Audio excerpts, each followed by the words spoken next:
Hello, everyone. Hello, hello. Welcome. How are you all doing? You know what I didn't do? Would you just say something for me, Lindy? Something for me, Lindy. I'm getting audio, so I hope you all are getting audio. Hi. Hello, everyone.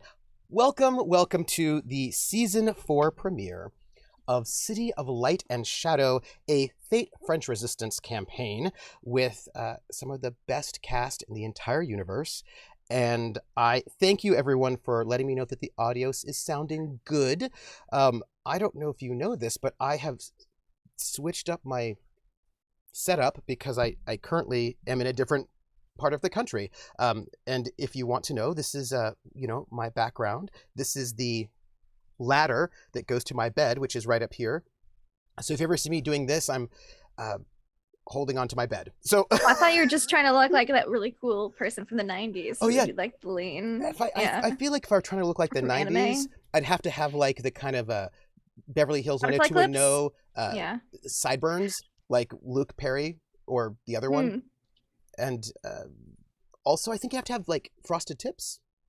I think that's a Hmm. Or butterfly clips. yeah, One or of the butterfly two. clips and probably a lot more denim. And glitter. Glitter. I want to thank everyone who's donating those tips. I should say all the things, right? I should say all the things. Thank you for being here, everyone. This is our season 4 of this show that means a lot to me, and I am so excited to have you here. And this only works because you all are here with us at the moment. This show does well because you watch and because you tell your friends and because you retweet our tweets and you watch us on YouTube and you give us all the love. If you would like to support us, you can, you can join our Patreon. We have a Patreon, and I've got the names of all the Patreons, and you'll see that at the end. And I want to thank all of our Patreons for helping us keep this show alive. I think we're currently at like $135 or $150 a month, which pays for about one episode a month. And then about that, I think that's about where we're at. And also the people who have given us wonderful tips and bits, thank you very much. All of that goes to help pay for the cost of the cast. And I don't know if you've noticed, but we also have our season 4 overlays, which are just a little bit different than our season 3 overlays. We have this sort of underlay of different images, and last season it was Pearl Harbor. There was an underlay image of Pearl Harbor, and this season it's of a building. I love buildings. I wonder what building it is. It's the building where the Wannsee conference is going to be held at the moment, currently. Oh boy. We will just see what happens with that. So all of your support, giving us tips or bits, being a member of Patreon helps us out, but also, you can join our Discord and you can chat with us in the Discord. You can follow our wonderful players. You can chat with us on YouTube and like and subscribe and all that business. All of that goes to help a lot, but really just tell your friends, talk it up, and that is very useful and very helpful. And hopefully we'll get like great viewership and everyone will see us and everyone will like be inspired to start a resistance. You know what? I'm not going to take responsibility if you all start. Yeah, you know what? You didn't hear it from me.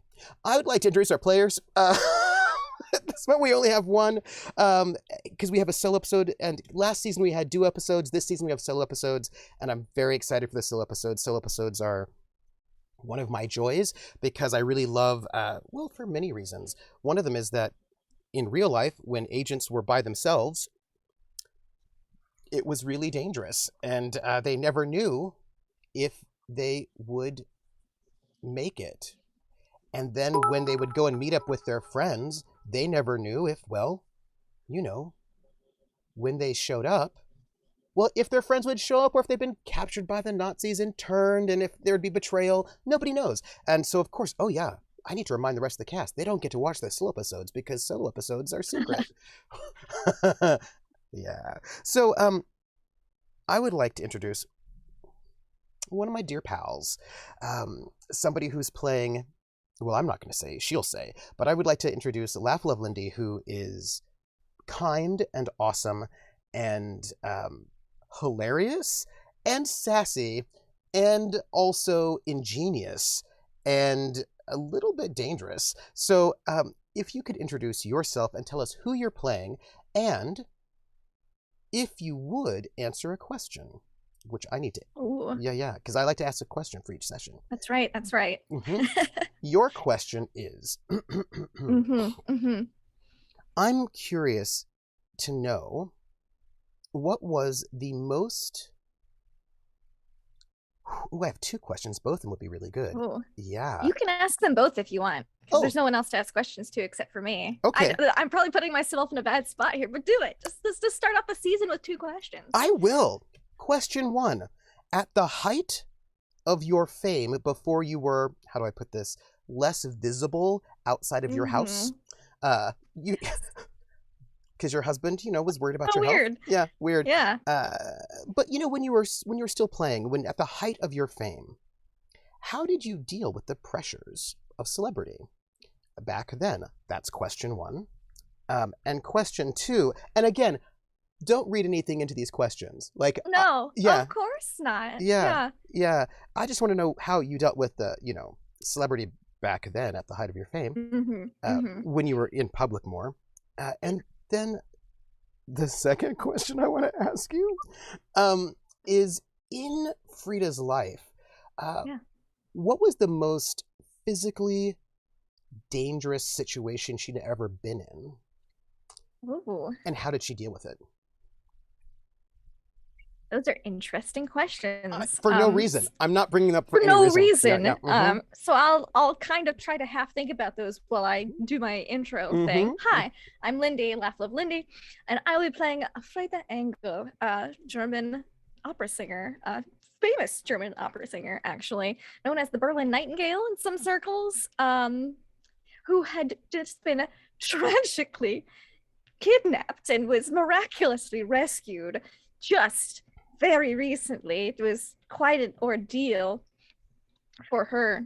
And, she might have a husband she's not real thrilled with or about, but, that's just like her brief overview. How she dealt with the pressures of her fame at the height of her career before husband intervened. Yeah. I mean, you're famous now, but you're famous in a more on the radio sort of a way rather than performing. Partly because a lot of the, because of bombing, actually, a lot of the night spots have been shut down. Right? There's a lot of Berlin. There's not and for some reason you don't get to tour anymore. Yeah, that's so strange. Why would she not travel much? It's because of her health, apparently. So people have been told. But how she dealt with it. So at the height of her fame, which I believe was after she had gotten married, she used to be a wild child, and she had to simmer that down, like way the fuck down. But she's still a little bit of a wild child at heart. And so I think how she dealt with her fame, like the pressure of it, was by when she could get away from her husband. I don't know why. Getting that, just little bits of adrenaline here and there. Maybe go into some little spots, before everything got bombed and shut down, because that was, it was earlier in her career. That war hadn't happened yet. So go into little night spots and hanging out with maybe some less than savory people. What? Yeah, I know. She did the Princess Jasmine thing, I think. She put on like a I'm not Frida Engel thing, and then went out and had a good time on the town a little bit, but on the DL, and in not her normal popular spaces. I need to make a point of order before you go into your second question. Yes. Werewolf Feels said something about your husband, and I don't know how you feel about it. Okay. Werewolf Feels in our chat just said her husband, and hear me out, doesn't sound like the best dude. I feel like Werewolf he feels is like casting aspersions on your very upstanding husband. Oh, no. How terrible. Um, but that's not in public right now. In public right now, it's me. Oh, of course, he's just a brave, upstanding.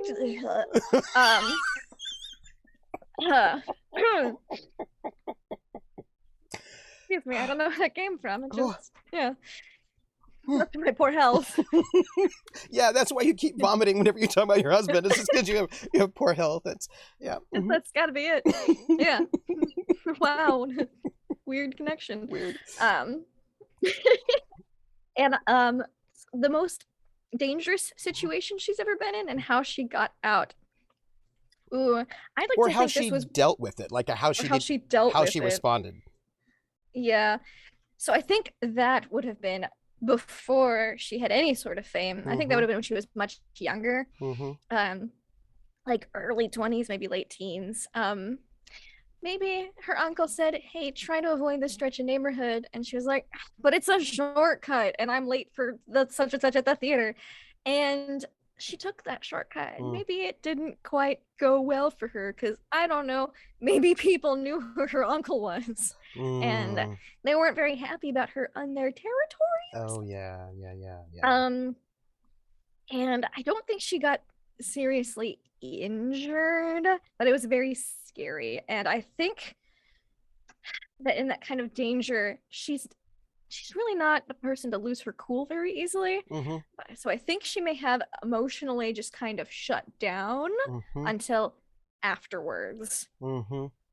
When, you know, maybe uncle came and was like, the fuck you doing with my niece? And then it was like, he's like, are you okay? And she'd be like, yeah. No. And then it would all come out. It would all come out after the fact. Can I just ask a really quick question? I mean, I'm just asking because I wasn't there. Yeah. Those people that threatened you and perhaps menaced you a bit in an alley, are they dead? Oh, you know, I couldn't verify that, but I'd say the odds are likely. Interesting. They probably roughed her up a little bit. Not like, you know, just like harassing, just very harassful. Yeah. Maybe like ripped like, you know, like the sleeve of your... some of the blouse. Yeah. Yeah, like I can imagine, like, you know, grabbing your arm, right? You might have ripped the sleeve and very, very menacing. But I don't know. I mean, has anybody seen them ever since that menacing? Well, she hasn't, at the very least. Yeah, probably not. I'd imagine that there was not many sightings of them afterwards, if any. Does Frida feel guilty about that, or did she? I think she did at first. Interesting. But she got over it. She got over it. Okay. I just need to know these things. Yeah. You know, just in case you're responsible for other people's death. Yeah. Just in case that it would happen for some reason. Yeah. Crazy. Weird. So let us do a little bit of a sort of a recap for all of the brand new viewers. By the way, if you're a new viewer, thank you. Oh, there's one thing I didn't tell you all. We have one other way that you can support the show, if you like. We have here at the Academic Foxhole extra credits. Those are our channel points. And you all have some channel points, and you can donate those channel points to give the players extra fate points, which I don't really think they need. But, you know, if you wanted to. And they're redeemed. They're redeemed. I would like to thank Courier3 and also Rissa, who have both donated letters from home. And these... that means this is symbolic. We're going to give 2 letters from home, which means I want to make sure you can see them. Here's our exciting Roll20. Let me bring those over, and we can have a little bit of a discussion about where we find ourselves, and looking at this little player map will be useful. So, it is December of 1941 in occupied Paris. When we left off last season, if you are brand new, that you can catch up if you like, but you can hang out with us at this moment because we had quite a bit of change. But we start in December the 17th of 1941. It is occupied Paris. Paris is having actually all of Europe is having a very, very cold winter, one of the harshest ever, which turns out might not be so great for some people, Nazis, in some parts of the country of Europe, Russia, and like because they were doing super well, and then the winter hit, and not doing so well on the Eastern Front, but in occupied France, no one else is doing well either. This unseasonal winter means that there is not a lot of food. All the food that's being there's a lot of problems at this moment in time. One of which is that the occupying forces, the Nazis, are taking mostly everything, right? They're taking most of the food to feed the war effort, most of the fuel, most of the wood, coal, steel, like most of the resources, they're just taking it and shipping it off east. They're also murdering people, capturing them, taking their homes, their art, their clothing. When they arrest people, they take their clothes and ship that off, actually, out to Germany as well, to sort of like help clothe and feed people in Germany. So all of the things that are happening, like most of occupied Paris, especially their resources are all being stripped and sent off east by the Germans, like a wholesale sort of theft. At the same time, Paris, the jewel, is treated as a sort of a rest and relaxation resort for the German soldiers. So if you've done well, they will have you be stationed in Paris. And so they've also manipulated the currency so that the German mark is worth a lot more than the French franc. So all the soldiers come in and their money is worth a lot. So they come in and the German occupying forces have basically taken over movie theaters and brothels and restaurants and so many places that now only cater to them. And so all these soldiers come in and spread their money around, taking all the resources while people starve to death. Jean-Paul Sartre, the writer, was in his diaries, he talks about how he would eat rats at this moment because there was just not enough food. And sometimes friends of his from outside would send him meat through the mail, but by the time it got to him, it was all maggoty, and he would eat it anyway because they had no food. So we're in a moment where Paris is... Also, France does not have its own like native oil deposit, so it's very, very desperate at this moment for people who are poor. If, however, you are a Nazi, you're probably going to be doing very well.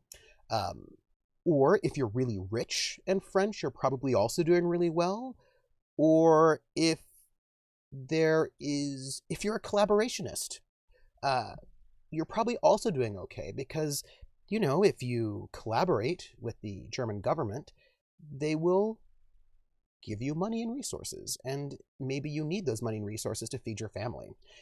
So it's a rough time at this moment, and Pearl Harbor has just happened, and the American government has just declared war on Germany, and that is a new shift in the dynamics, and we're going to see how that plans out. So that's where we are historically, and now the beginning's very serious roundups of Jews and Roma, communists, and they're rounding up and we can sort of think about where we're at historically with our particular campaign, is that our players have seen them round up French Jews, which up until this point they had not done before.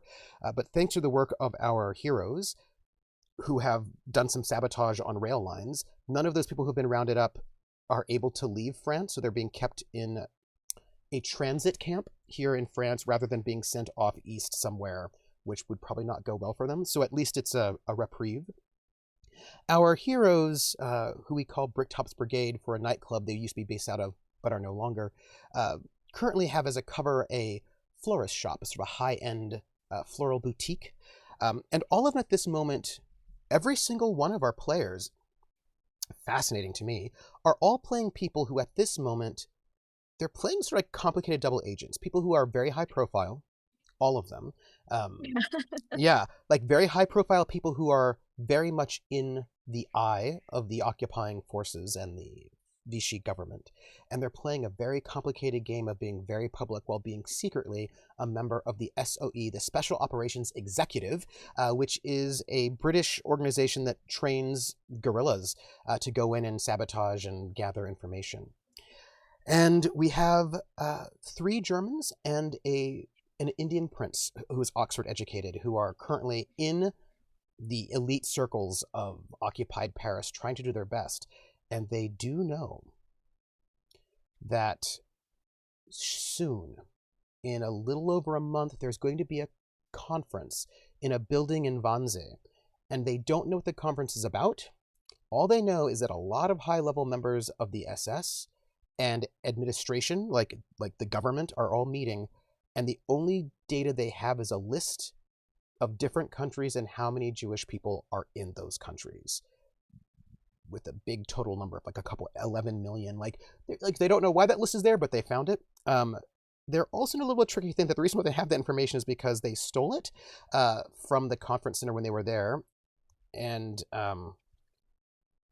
Frida's husband, who is the party planner for these things, well, really Frida is, knows that list is missing.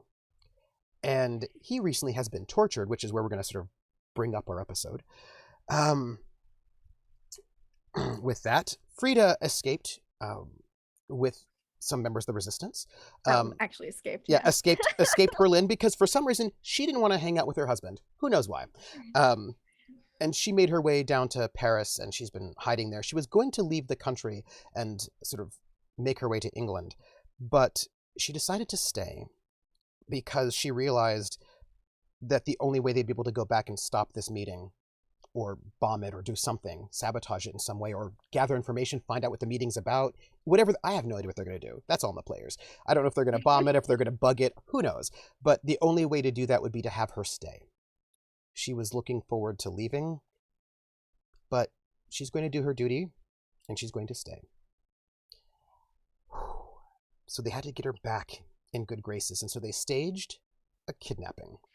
Yep. They said that our dear Frida who is a famous opera singer, the Berlin Nightingale, one of the biggest sort of opera singers on the radio at the moment, giving people hope, the German people, that she was kidnapped by communists, and our dear other fellow PCs rescued her and returned her to a very successful rescue. Very successful rescue. They returned her to safety. Now, her husband, who had come looking for her, kind of got in trouble. Sort of their fault. Well, it's also his terrible temper's fault. He punched an Indian prince in public, so he was arrested. We may have provoked him to do so. Maybe a little provoking. And, he was taken in for questioning by the Gestapo, specifically the head of the SS, affectionately nicknamed Dr. Bones. And he was visiting with them in the 84 Avenue Foch, also called the Avenue of Terrors for all the screaming you could hear when you were walking by the building day and night. So he was having a bad time. But they got him out. They got him out before he could spill any beans. He's not walking at the moment. He's in the hospital. And that is where he currently is. And we are going to pick up our episode. We're in the moment kind of in a bit of a time skip. We have a bit of a time skip. We're going to pick up next week, Christmas Eve. But right now we're going to see what Frida's doing in this moment. So in the next, let's say, 8 days, we're going to find out a little bit about Frida. Frida, who had been weakened, injured, saved from the communists, who, by the way, were all rounded up, and a number of people were killed and tortured. And Mother Courage, who was the head of this communist cell, threw herself out of a 6-story window rather than be tortured and maybe give up information. She is dead. And so many of our heroes' allies are gone or broken. There's a lot of upheaval. And before we start, I suppose I should say, because this is important, in Fate, everybody has aspects, but the game also has aspects, and I change those aspects every season, and that's why we still are open in this space. And I would like to say that our Season 4 title is exposed. Ooh. And that is one of our Oh. aspects. One of our other aspects is harshest winter in years.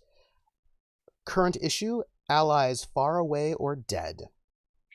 Because a number of them are dead now or they're far away. Impending issue, Frida. What? Ghosts from the past. Do you have any ghosts from the past you might be worried about showing up? No, Cool. Frida hasn't really pissed anyone off, so why would she be worried about people coming from her past? Cool. I'm glad. Yeah. And you have your weekly faction threat, increasing needs with decreasing resources, which has increased its difficulty to great because it is a bad time to try to get resources. They also had a whole bunch of aspects they'd built up last season, which have all been cleared. Only a couple things have remained. All of their IDs are no longer valid because the Nazis changed their stamps all the time. So you have to get new IDs. So a lot of their forged IDs are no good. But they do have some heroin. And they do some heroin. And they do know where some of the Nazi inventory deposits are. And they have 2 barrels of expensive wine. And so, my dear, dear friend, you were rescued and you spent the night with the Leixners. And it is the next day. So generous of them to let me stay in my time of need. Of course. And it is the next day. We're going to be good friends. I hope so, because you might need friends. And you have a good doctor. I have a great doctor, a new personal physician. Yeah. Also thanks to the Leixners. They're great. So, I have to ask you. It is the next morning. Yeah. When the radio blares the news of roundups and deaths. What do you do this morning? Your husband, of course, is in the hospital, recovering. There has been some, the SS is not looking good right now, is all I can tell you, because there's been a lot of discussion of their incompetence. What? It's almost like we took them a rank down last finale. Oh yes. The SS in Paris has lost a rank of influence, and the military intelligence has slipped right back up in there. So at the moment you have the occupying force at the top of our pyramid, and the 2 that are right below them is currently the State Department, the embassy, and military intelligence, and the poor SS is just not as influential right now, but they're going to work on it. Believe it. So tell me, this morning, Wednesday, December the 17th, when you wake, do you wake early or late?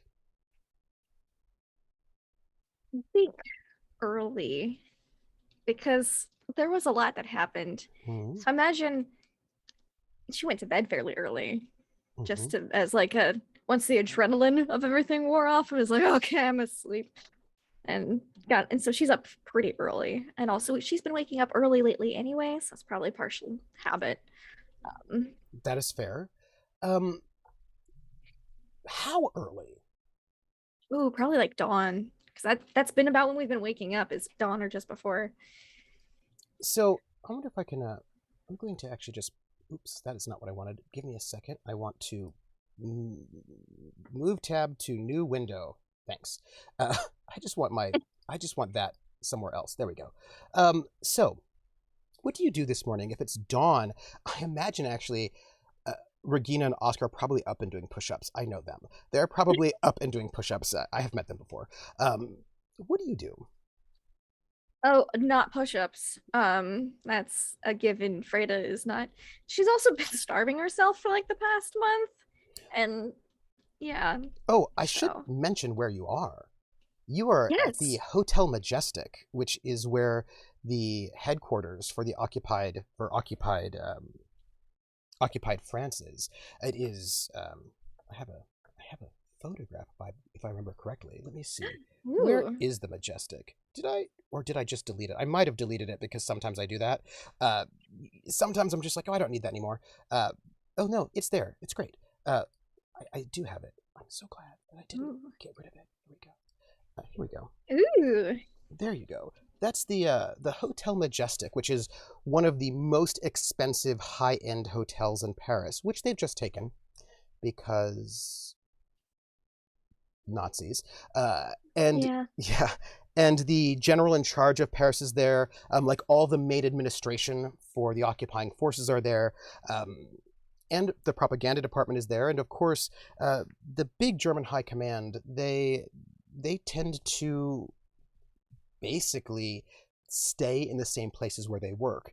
And all the people who worked there before tend to still have to work there.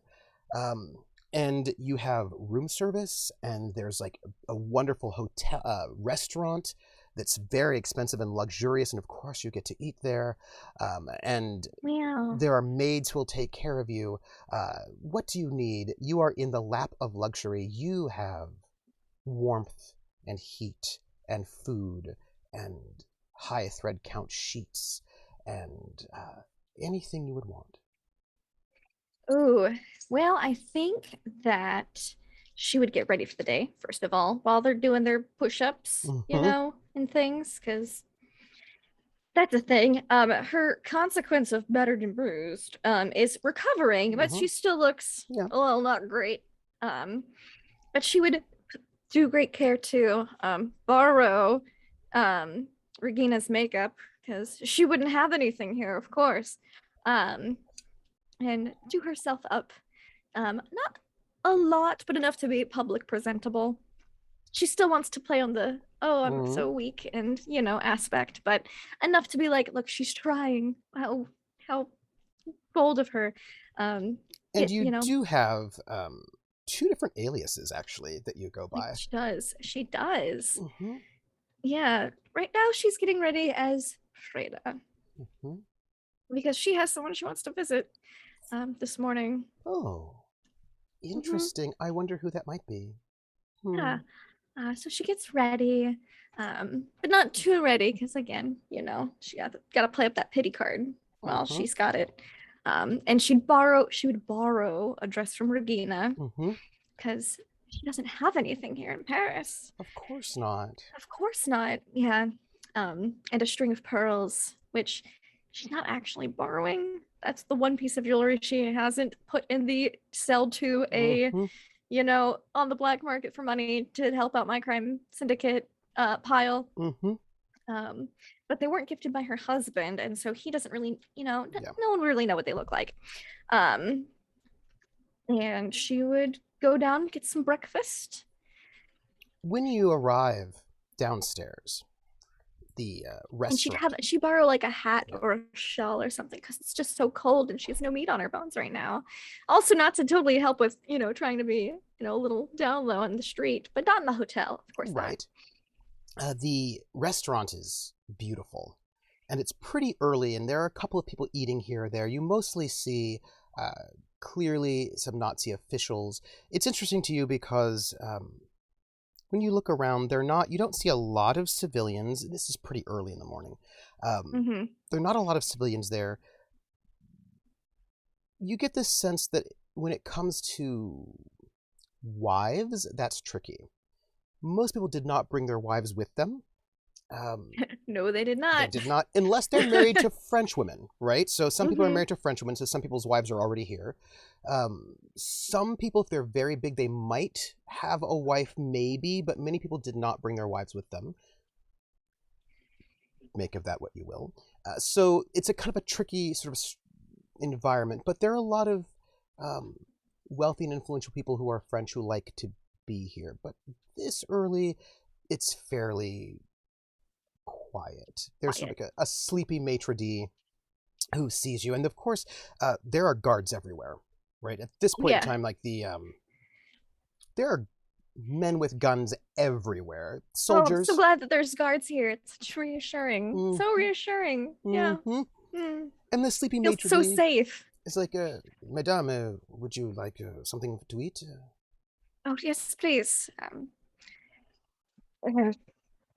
Pancakes, if you have them, or We can give you crepes. crepes would be wonderful. Sweet or savory? Sweet, please. Coffee? Tea? Of course. And you know that the regular civilians don't have access to coffee. Yeah, it's... And as you sit there, these crepes are brought out with a wonderful tea It smells Mm-hmm. wonderful. There's, She was told tea'd be better for her health while she recovered. of course. Mm-hmm. There's fresh fruit in these crepes. Strawberries. You don't know where they got strawberries in the middle of December, but they have some. Yep. A mimosa is also given to you, as well as tea. Some wonderful cheese on the side, a nice baguette. It is kind of a slightly larger breakfast than you ordered because they do want to make sure that you get everything you need. And she will eat politely, but like someone who hasn't had food in a while, because she kind of hasn't. And give me, if you wouldn't mind, an awareness, I think, awareness notice, whatever we got there. Sure. Awareness. Yes, please. I will roll that for you. I would love for you to. That would be... Is this about how good these crepes are? Yes. Oh, they're good. That's good. Yeah. That's fine. You really only needed a 2. So, when you are eating... Fueled by food. Like, it's not very difficult. When you're eating, it's delicious. The food is... butter was clearly spent. Like, they clearly have stores that are rationed and other people do not have. You probably have not had a lot of food this good in some time because now you're in the lap of luxury. Yes. As opposed to being hiding out in some like musician's apartment for a month or 2. Splitting rations with them. Yeah. But you do hear it. A whisper. You notice it. A look.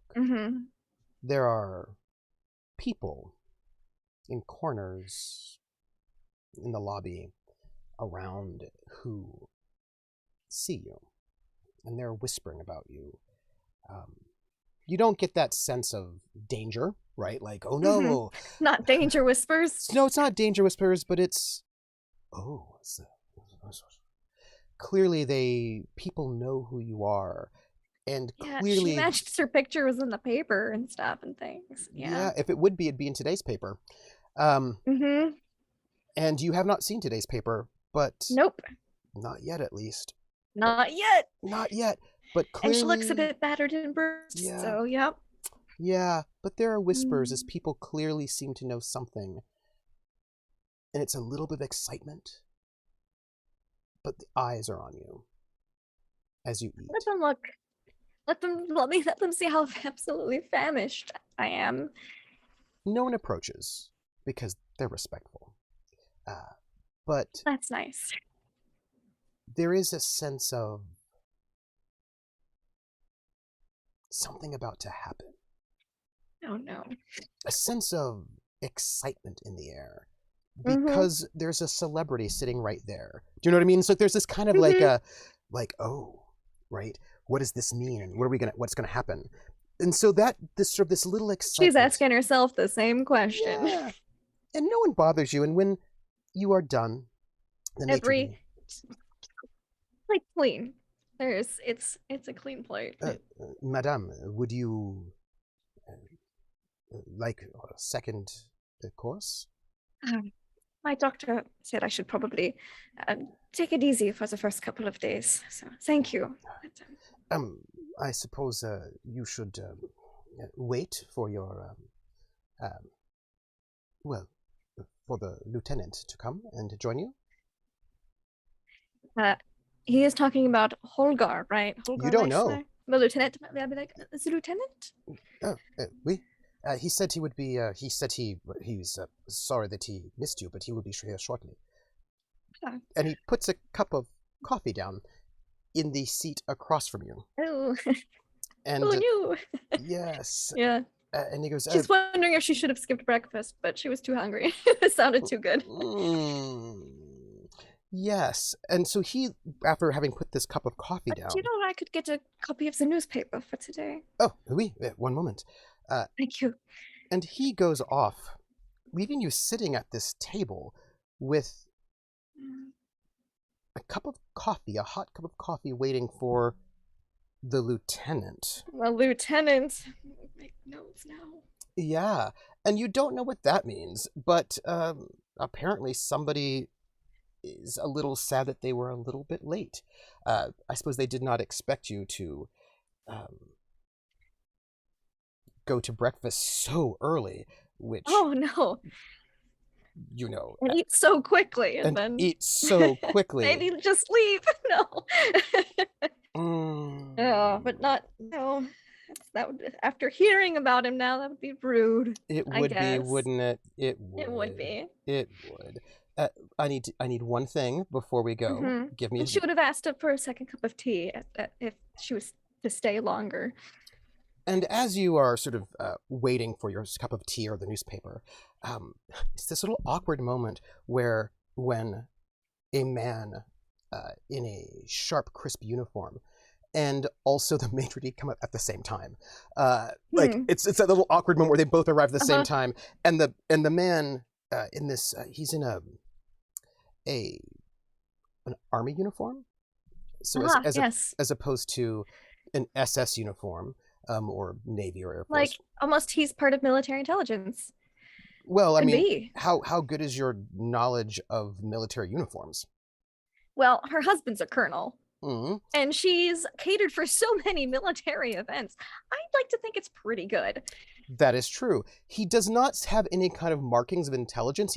But again, it probably wouldn't. But he seems to be as if he's from the sort of the command here. It's the command structure. Mm-hmm. But he's just a lieutenant, so he's not super high ranking. And his uniform is very crisp. It's clear to you that he has taken care to make sure everything is starched and pressed. Nothing's out of place. Look really presentable this morning. Yes, he looks very, very presentable. He has a small nick on the side of his jaw. Like he had to hurry and shave. Yes, as if he hurried and shaved and cut himself accidentally. And he has got sort of like dark blonde hair that is very carefully coiffed. He's got like a little bit of a wave in the front, and he's got sort of brown eyes. He's swimmer's build. You would say he's handsome enough, although not stunning, right? I suppose he's got the handsomeness that you have when you're young and fit. Do you know what I mean? As opposed to like he's not like a Chris Pine. He's not a Chris Evans, or he's not one of the Chris's or anything like that. Not Chris. No, he's not. He's not a Chris, but he's got that sort of good lookingness of healthy youth. And he sort of walks up to you and he ooh. Oh, he just got real in my face, just real close. Hello. He walked up to me. He did. Hey, Zoom, why are you being weird right now? What was that about? I don't know. I don't. But I really got the feeling that he was walking up to me. Yeah. No, that's real weird. Zoom, give me a second. Zoom, why are you Okay, being I'll make weird? notes about this gentleman. Yes. I'm going to. Crisp presentation, not a Chris. Hello. What are you doing? There we go. My phone just decided to be weird. We're back. And he stands before you, and he gives the Heil Hitler salute, and he goes Heil Hitler. Heil Hitler. With a bit of a bow. Yes, and she'll go as if to stand up as well. No, you don't have to stand. And he sits across from you. And the maitre d' sort of puts a newspaper in front of you and the cup of tea, and just backs away, sort of leaving you to Germans after this display of patriotism to yourselves. Just to yourselves. Oh, yes, of course. Yeah. Yes. Your maitre d' does not really, I mean, any more would be some kind of role on your part, but he does not seem to want to be involved in this conversation in any way. Oh.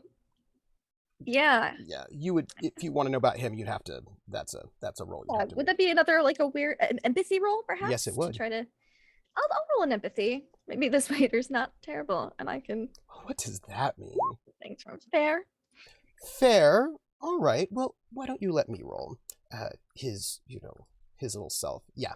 That's fine. Mediocre. Yeah, he's a regular person. He's a regular human being. This is, by the way, a roll to gather information is what this is. Ooh. You may ask a question of our waiter, of our maitre d'. And by the way, the maitre d', if you would like to know what he looks like, the maitre d' has got dark black hair that is graying on the sides. He looks to you to be sort of upper middle age, so maybe his 40s. He has a kind of a look to him that is, how would I phrase it? He was French, right? Yes, he's French. He sounded French. Yeah. Imagine someone who at one point in time was probably quite portly, but has lost quite a lot of weight because they've not been eating because it's occupied France. And so there's that kind of, like his flesh is a little loose. Do you know what I mean? Like his face is still a little bit fat, but and you can tell that his clothes hang a little bit loosely on him as if he's lost quite a bit of weight fairly quickly. And he's got the little polished, mustache that goes to points. And he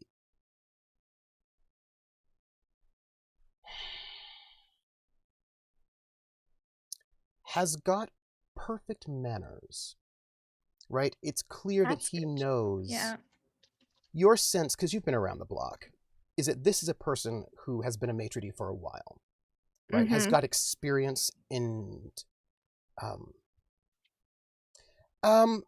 please remind me, if I remember correctly, jobs you did when you were younger involved backstage work, but also I believe backstage work. Yeah, waitressing a little bit. Waitressing, yes. I if I remember correctly. She definitely had to have more than one job at the theater.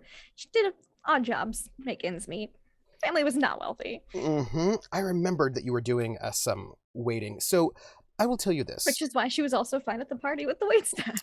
Yes, because I remember I was like, oh yeah, you have wait staff experience. This is a person who. Do you remember? Tell me, what was the nicest place you ever waited when you were younger? Ooh, probably like a very cute but upscale like street cafe. Like a lot of outdoor seatings, the umbrellas and little chairs. So you wouldn't know this. Maybe like a courtyard that would get roped off for private events, that kind of thing. You are not this kind of wealthy, so you wouldn't know this from personal experience, but you've been around wealthy people. In any kind of staff, there's always that person who is important within the staff, right? Within the staff, this is that person. This is that person, like the butler, like the main chef. There's always that one person who has all of the knowledge, the experience, the power, right, within the staff. And this maitre d' is that person, right? This is the person who the buck stops with them, right? You don't know this person, but you imagine this is the kind of person who has probably been here for a long time. If you have a very upscale, expensive hotel like this, people like this probably are in charge of making sure the guests are happy and have been here for a long time and know everything about the place. So this is the person that you get that sense of, well, of course, he seems completely, what's the word? Light and respectful. But subservient. Like he doesn't have airs. However, you know what kind of authority this person wields in there. Based on how the other staff is, Absolutely. And so you may ask one question. Yes. So my question is, he's obviously very well trained and polite and stuff, but beyond that training, why is it that he's so eager to get away? It's not just politeness. What's his reasoning other than to be polite? That's the superficial reasoning. Yes. She gets it. Yes. You get the sense that he feels when you look in his eyes,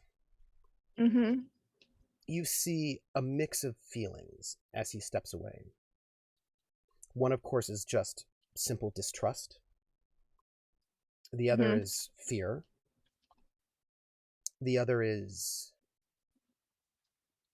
very well hidden, but just a note, like in the wine that he might offer, a note of resentment.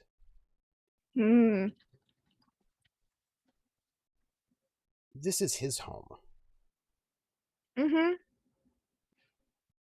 but it's not anymore, if you know what I mean. Yep. And when you... Ooh, can you give me craft? Yes, I can. A tradecraft? No. Craft. Just craft. Our, it's like craft artisan. Our skill for the Oh, doing. artisan. Yes, Okay. artisan, please. All right. That's a very mediocre skill. Yeah, mediocre. You are not an expert in chefery, right? Like No. cooking and those sorts of things. So those are not... She never cooked. She didn't cook. She Yeah. cooked at home. Yes, so those are not things you necessarily know about. But I will ask you a question, as we're based on artisan, since it's an art, since that was a fail on your part. So I will ask you a question, and the question I will ask you is, this is... So now you're the question that what you would be asking about sort of like the food, and so I'm going to ask you a question from something that an NPC would want to know. And I think the NPC in this case, since the skill is being used as artisan, would be the maitre d'. And the question that I think he would want to know, based on the situation we're in right now, is, this is a strange question, but are you enjoying the food? Yes, most definitely. Are you looking down on the food in any way? Like, he wants to Not know at all. if you feel like you're better than this food. Like, this is what he wants to know about you. Yeah, not at all. This is the most amazing food she has seen in a long time. Very, very, she was very pleased with the food. Okay.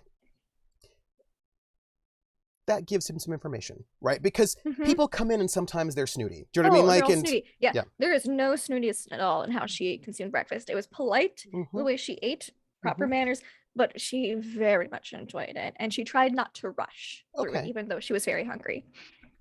He will note that. He notes it. Yes, but you get a sense of resentment, you get a sense of fear, and you get a sense of fear as if probably it's not the best environment to be working in. Yeah. And he was not really happy about that big ol' Heil Hitler in his hotel. Well, that's about the atmosphere, not the specific gentleman. Yes, it's the atmosphere. Okay. It's the atmosphere. Good. Cool. Good. That's not an extra warning bell. Good. And he steps away. But of course, on the cover of the paper is this picture of you. Oh, no. There's a picture of you on the cover. Picture. How's the picture? The picture... Would you like to know what the picture is? Yes. You put the paper down. It's right there. May I ask you a question? Of course. Would you like a fate point Ooh. for the group? For the group? Big responsibility.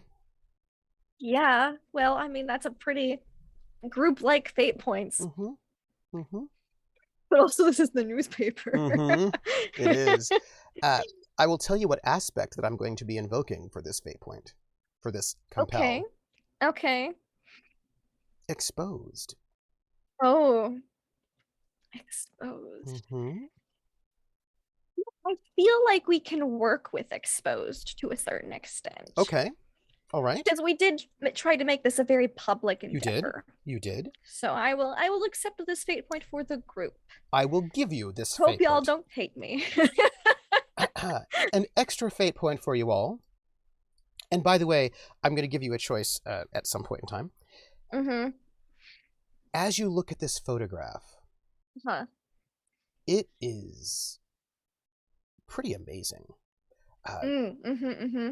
You would have thought it would have been maybe one of the stills from the things that Holgar was taking at the actual thing, but it's not. It's actually you coming out of the limo. Right, and you're being held, sort of helped out. Oh no. He's... Yeah, okay. Her husband's not going to be happy, that's all I'm going to say. What? What? What? You are being held by this exceedingly handsome young German soldier, Clemens. Clemens Brown. Clemens Yeah. Braun is like holding you, and his hair is all like he's Well, I'm looking. sure he loves this though. Oh yes, he's looking like an Aryan poster child as he's like helping you out of this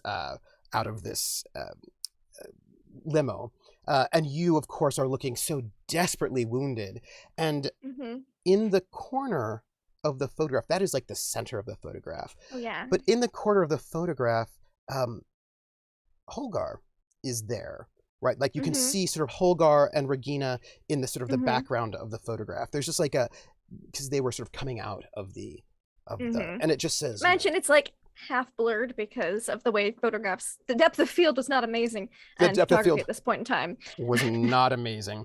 But it says, the Berlin Nightingale, captured by communists. Right, but saved by our heroic Germans, and like it sort of mentions in the paper itself, Holgar and his wife Regina, being there to rescue, and Clemens Braun being a hero, and you can recognize, it's a little bit blurry, that photograph, but you can recognize Regina and Holgar in the background because you know them. But it's really this very dramatic and photograph of you in Clemens Brown. In Clemens's arms. It's very well shot. And it looks very dramatic, and I'm sure your husband would love to see this photograph. But, I'm sure. I'm glad I'm visiting him early, hopefully, before he sees the paper. Yes. And then, of course, on the other side of the fold, there's a list of people they've executed. Of course, yeah. It's not a small list. But the article's about how the German army have rounded up all of these communists to protect the people of France. And there's like 35 people who were executed late last night, early this morning, and all of their names. And they look pretty good, right? So there's like a whole sort of setup of yeah. The man who's sitting across from you, he watches you. He sort of waits. He's being polite. He doesn't want to interrupt you, I suppose. As you are. She would have just taken that quick look at the paper, like most people would do, and given the paper, like, oh, let's just read the front article real quick. She wouldn't have opened it up yet to see anything. Just taken that look, and then, terribly sorry. Your lieutenants.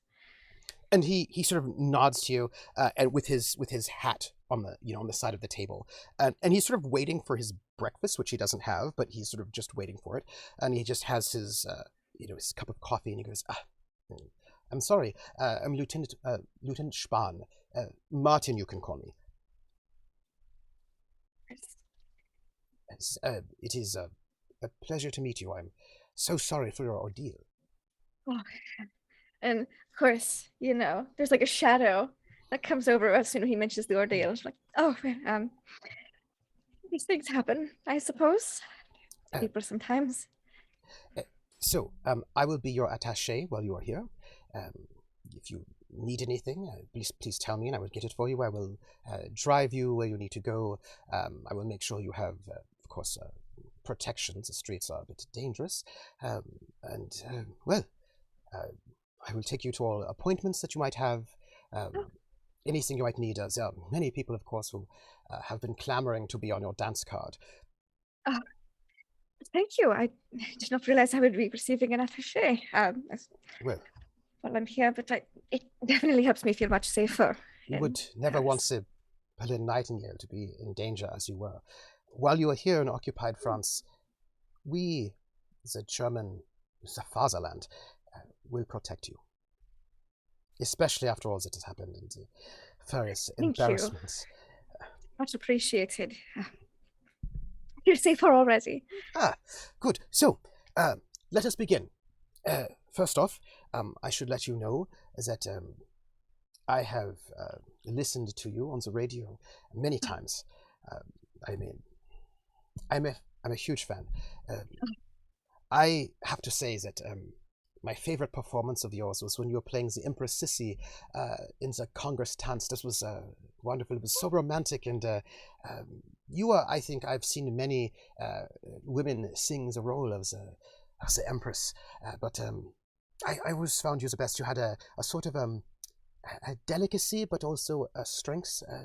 I thought that you had the sort of romantic sense of. And he stops and he goes, I am myself Austrian, so I have a soft spot in my heart for the Empress Sissy. She's, yeah. A wunderbar musical. Yes. Very much enjoyed playing it. So I will not embarrass you or be too much a fan, but I did want to say that I as your attaché am not someone who, is a Philistine or doesn't care about these things. I appreciate it. I frankly was not expecting such considerations. I should tell you, and he goes into his pocket and he pulls out like numerous little clips of paper, like little white sheets of paper, like little, like you could think not Post-it notes because it's 1941, but like little sheets of pads of paper. And he goes, I will let you know that part of my job is to protect you. And he sort of gives a sort of wry smile and he goes, I'm not, and you see his eyes sort of dip onto the newspaper. To Clemens. Yeah. Just that little Clemens Brown is very handsome, to be fair. And I'd be jealous. Do you know what I mean? Like, he's super buff and all that. This guy is not. Movie star material. Yeah. Clemens Brown is a movie star material, and Martin Spahn is not. He's or he will be when we're done with him. Maybe. And he goes, I'm not. Nonetheless, I'm here to protect you. Okay. And she'll, getting the vibes that he's a big fan, will put her hand across the table to like rest on his, if he's got his hand, it is a little nervous, and just to put his hand on. Oh, you don't need to be. Is that a role you're wanting to make? Yeah, I'd like to. Are you trying to create an advantage here on me? Maybe. He's such a big fan.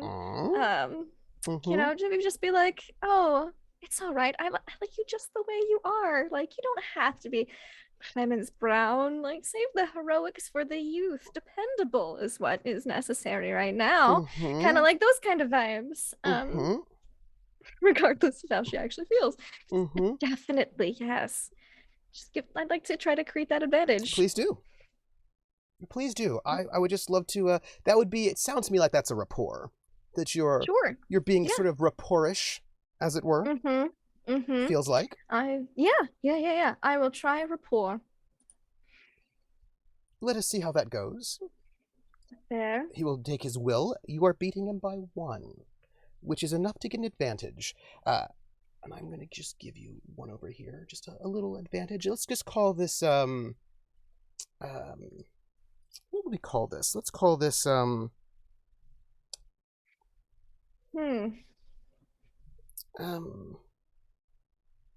attachment to attaché. Oh, I like it.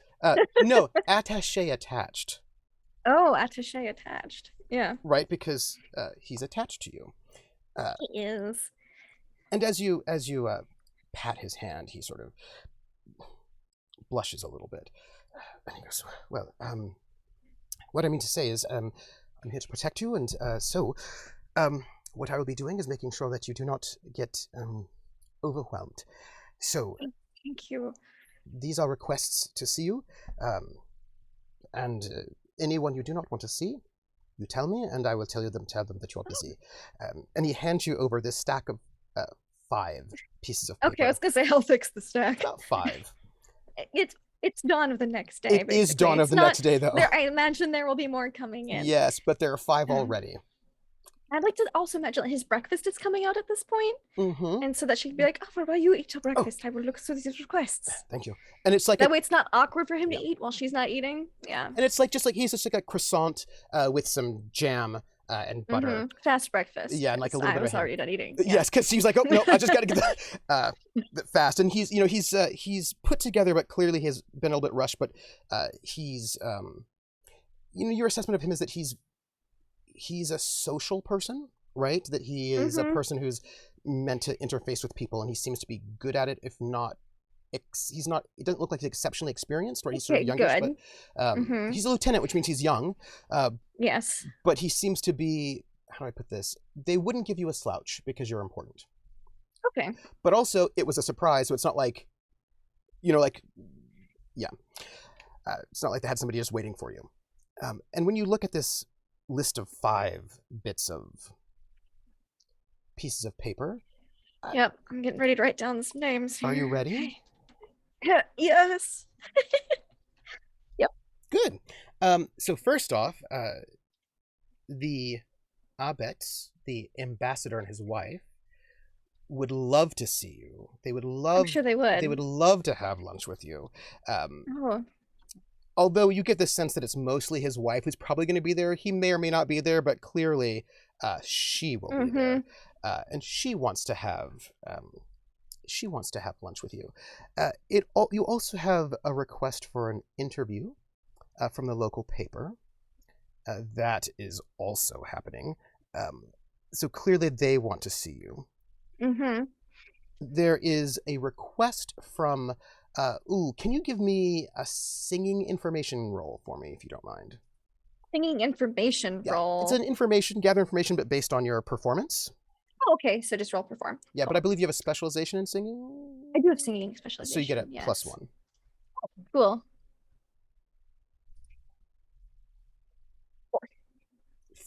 4? Oh, 3. Yeah, 4. That's good. That's very good. It is from a man called Jean-Paul Barbier, and you actually know the name. You've never met Jean-Paul Barbier, but Jean-Paul Barbier is he's like an opera impresario. Like he runs one of the opera houses here in Paris. So clearly this is somebody who probably wants you for performance. Yeah. So, but I mean, hey, maybe you're interested. Yeah, that'd be great. Just get really out there. I will just note who has and who hasn't sent you a note this early in the morning. The ambassador, the wife of the ambassador, she's on top of things. One of the reporters on top of things. These requests could have even possibly come in the day before, like last night. Yes. If they, from people who know things before they hit the papers. Yes, exactly. Things were on the radio. They weren't, Yeah, so Suzanne Abetz, she's there. One of the local newspaper reporters is there wanting to talk to you, clearly hustling. The opera impresario is wanting to talk to you, and there are 2 more, both of which I'm sure you're very excited about. Why wouldn't you be excited? I wouldn't be worried about it at all. I wouldn't be worried about it at all. Yes. One is an invitation. Oh. Tonight. Oh, tonight. Mm-hmm. Okay. To go watch a boxing match. Okay. Interesting. It's very formal. It's sort of like your presence is requested. Guess who has invited you? Guess. Well, it's a boxing match. Would it happen to be, what's his name? That serial killer guy who I don't know is a serial killer? Well, Frida knows this, but didn't know he was the one who murdered specifically at the time. That guy? No. Oh, good. No. The head of the SS, Dr. Bones. Dr. Bones. Would like requests. And like, it's interesting because all the other things, somebody's clear is like taking the notes down, right? But the language for this was like very specific and it's in quotation marks, right? Like, Dr. Bones said this. Yes. He requests Dr. Bones. It's like everything else is like, so-and-so would like to talk to you. Here's like, like the space and all that, right? And how to get back to them. And very sort of, somebody was taking notes, but this one is very much quotation marks. Colonel Knochen requests, the presence of your company, and it says he will come to pick you up at. It did not feel as if that one's optional. That was optional. No. Yes. And then the last one is a little odd. Oh, interesting. odd in the sense that it may not have been, well, we'll have to maybe ask. It is, it just says, roses, question mark. And then it says, lost. And then there's like a question mark. And then there's like a little note that clearly is not to you, but like part of this little note. And it's like, no roses were found. And this says like, I have to find them, right? Like clearly it's like a note to whoever was writing the note to themselves, right? And it's like, it's a kind of a weird note where clearly, it's like not a fully complete note because it clearly, whatever it was a little bit confusing. Interesting. It just says roses question mark, lost question mark, and then roses not found, have to find them. Yeah, and then it's like ask. But like clearly this was not like a fully written out note. Cool. Make note of that. She might ask about that note after he's done eating. And if he's still eating, she'll then flip through the paper a bit, because that sounds smart. Are you gathering information? I'd like to, yes, read the newspaper to gather information. What skill would you like to use to gather information? Oh, from the newspaper? I guess that would be... It depends on what you're looking for, right? Like, if you used performance, you'd get some information from the newspaper. If you used driving, you'd get other information. Like, you can pick whatever skill you like. Yeah. I think she's gonna just go through the whole newspaper because she hasn't read a lot of those since coming here. So maybe just a general awareness. Okay. For at least a first read through. Yeah, just see if there's anything that sort of stands out to you as sort of being odd. Yeah. Regular old newspaper, it's fine. Well, that's a fail. It's a fail. It is. I just need to pull up one thing. It's going to get a little bit weird for a second. Now, where is it? I know what I wanted. So here's my question for you. Okay. That's a fail. Yes. And I want to know what you want to do about that. By the way, you need a 2 because you're just reading newspaper. 2? Oh, if I spend a fate point, that'll put me up to 2. Which is a tie. Kind of want to, beat the 2, but so it's up to you what you like. I did roll 3 minus signs. You did. So you did. Maybe I'll just try a re-roll with a fate point. I think that sounds... That's fine, but what are you going to use? Which aspect will you use to justify what allows you to sort of dig into this newspaper a little bit better? Oh, a subtle social manipulator. How can she manipulate what's going on with any of these meetings if she doesn't know what's going on in the city? That is fair. Please. You could also use exposed as a general. Actually, that is true. You could, because that also works. It does. So please reroll. Boop. I'll reroll. Come on. Awareness. Roll better. That's a tie. It's a tie. Oh, do you know what I haven't done? I'm so sorry. I have not... I'm sorry, audience. Why am I the worst? Let me make sure that the fate points are all where they need to be. You should have 2 at the moment, and I, sadly, should just have 1. Let's make sure that that's what that looks like, because I want them all to know. Yes, now we're good. Fate points on the overlay are updated. This is a tie.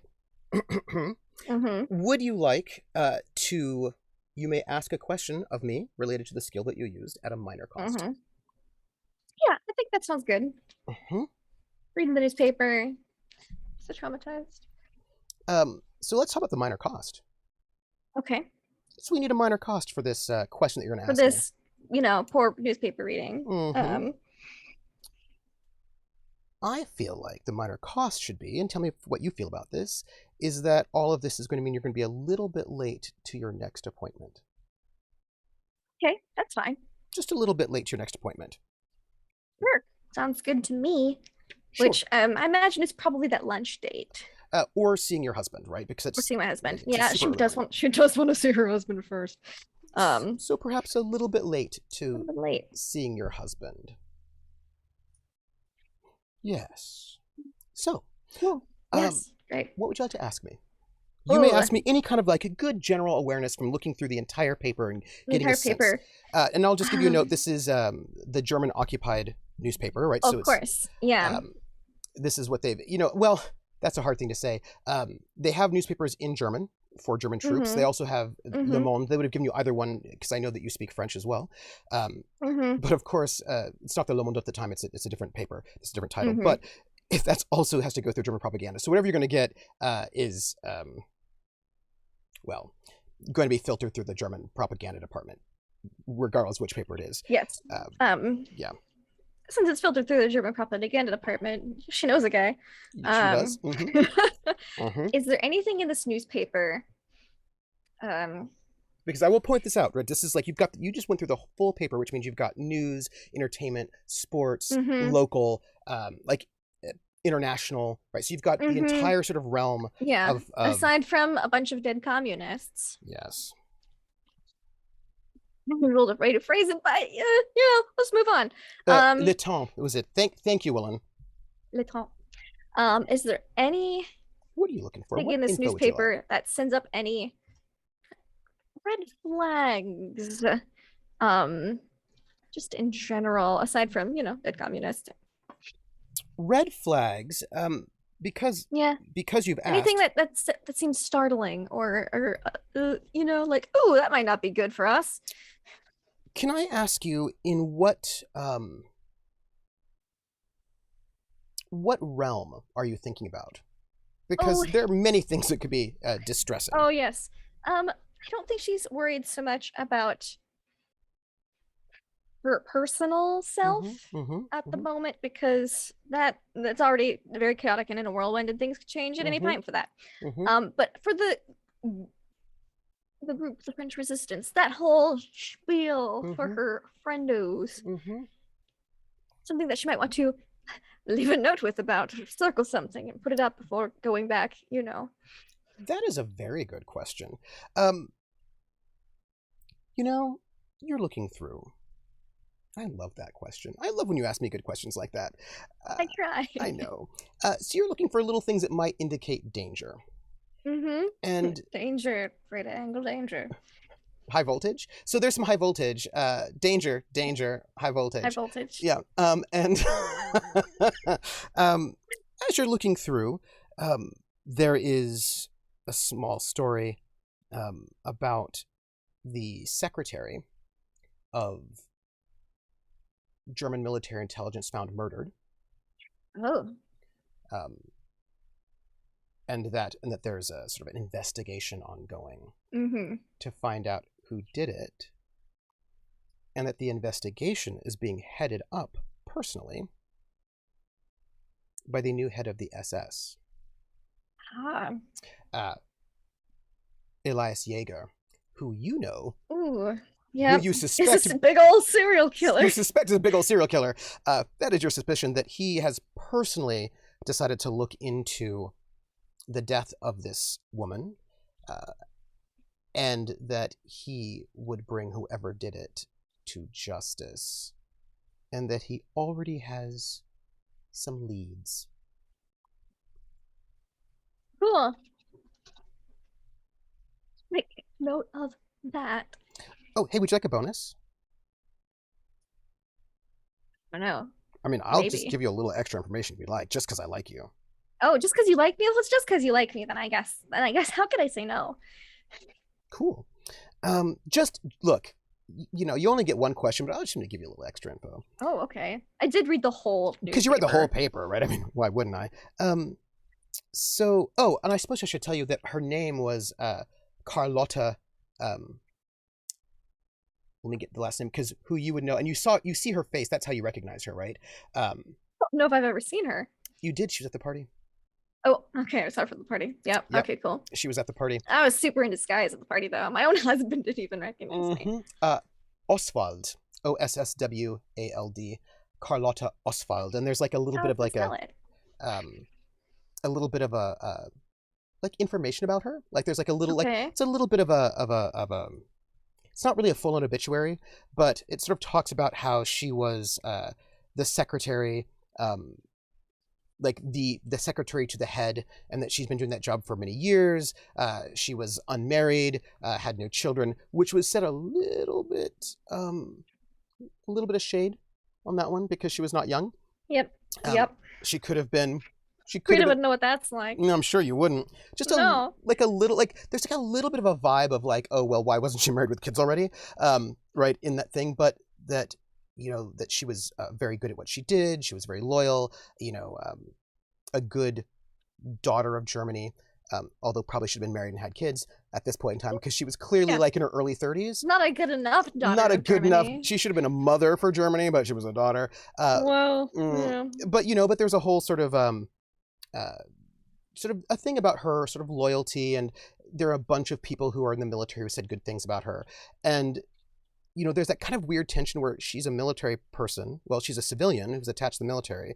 And like from it, she's clearly not in the military. She's not, she doesn't have a rank. She's a civilian who was just a secretary. She was sort of listed as a secretary, administrative assistant. But some of the there was one little comment, and there was somebody not really named who was like, oh well, she was the administrative assistant. We always thought of her as like the queen of the hotel, right? So that she clearly was like the person who like organized everything, and there's a lot of sort of affection towards her from military intelligence. The people who are speaking of her work as like an organizer and like a den mother and sort of like a person who kept everything running. And then there's that just whole weird shift where the SS is like, yeah, well, she was a civilian, so this was clearly not a military crime, and so therefore that's our job to investigate. And Elias Yeager's like, yeah, we're going to investigate exactly what happened, and we will leave no stone unturned. We will investigate everything that she was doing and was working on, and so we can find out who might have had reason to kill her. And it's that sense, that little bit of a hair up, that this is clearly an excuse in some ways for the SS to get all up in military intelligence's business and see what they're up to, and try to figure out who did it. And he seems very, there's a very nice photograph of him, Yeager. He looks very handsome, and he looks very heroic. And, perhaps this is a way for him to try to make the SS look pretty good, right? It's the death of a woman, and they're not looking great right now. Yeah, they're not looking great right now. And he's like, and he says this. There's this little quote of him. He's like, the death of any sort of German woman the death of any woman is a crime. But the death of a German woman, stains our soul. It's this whole thing about how much he loves women and how terrible it is for women to be murdered. Well, I'm sure he loves them so much. He does. When they're alive.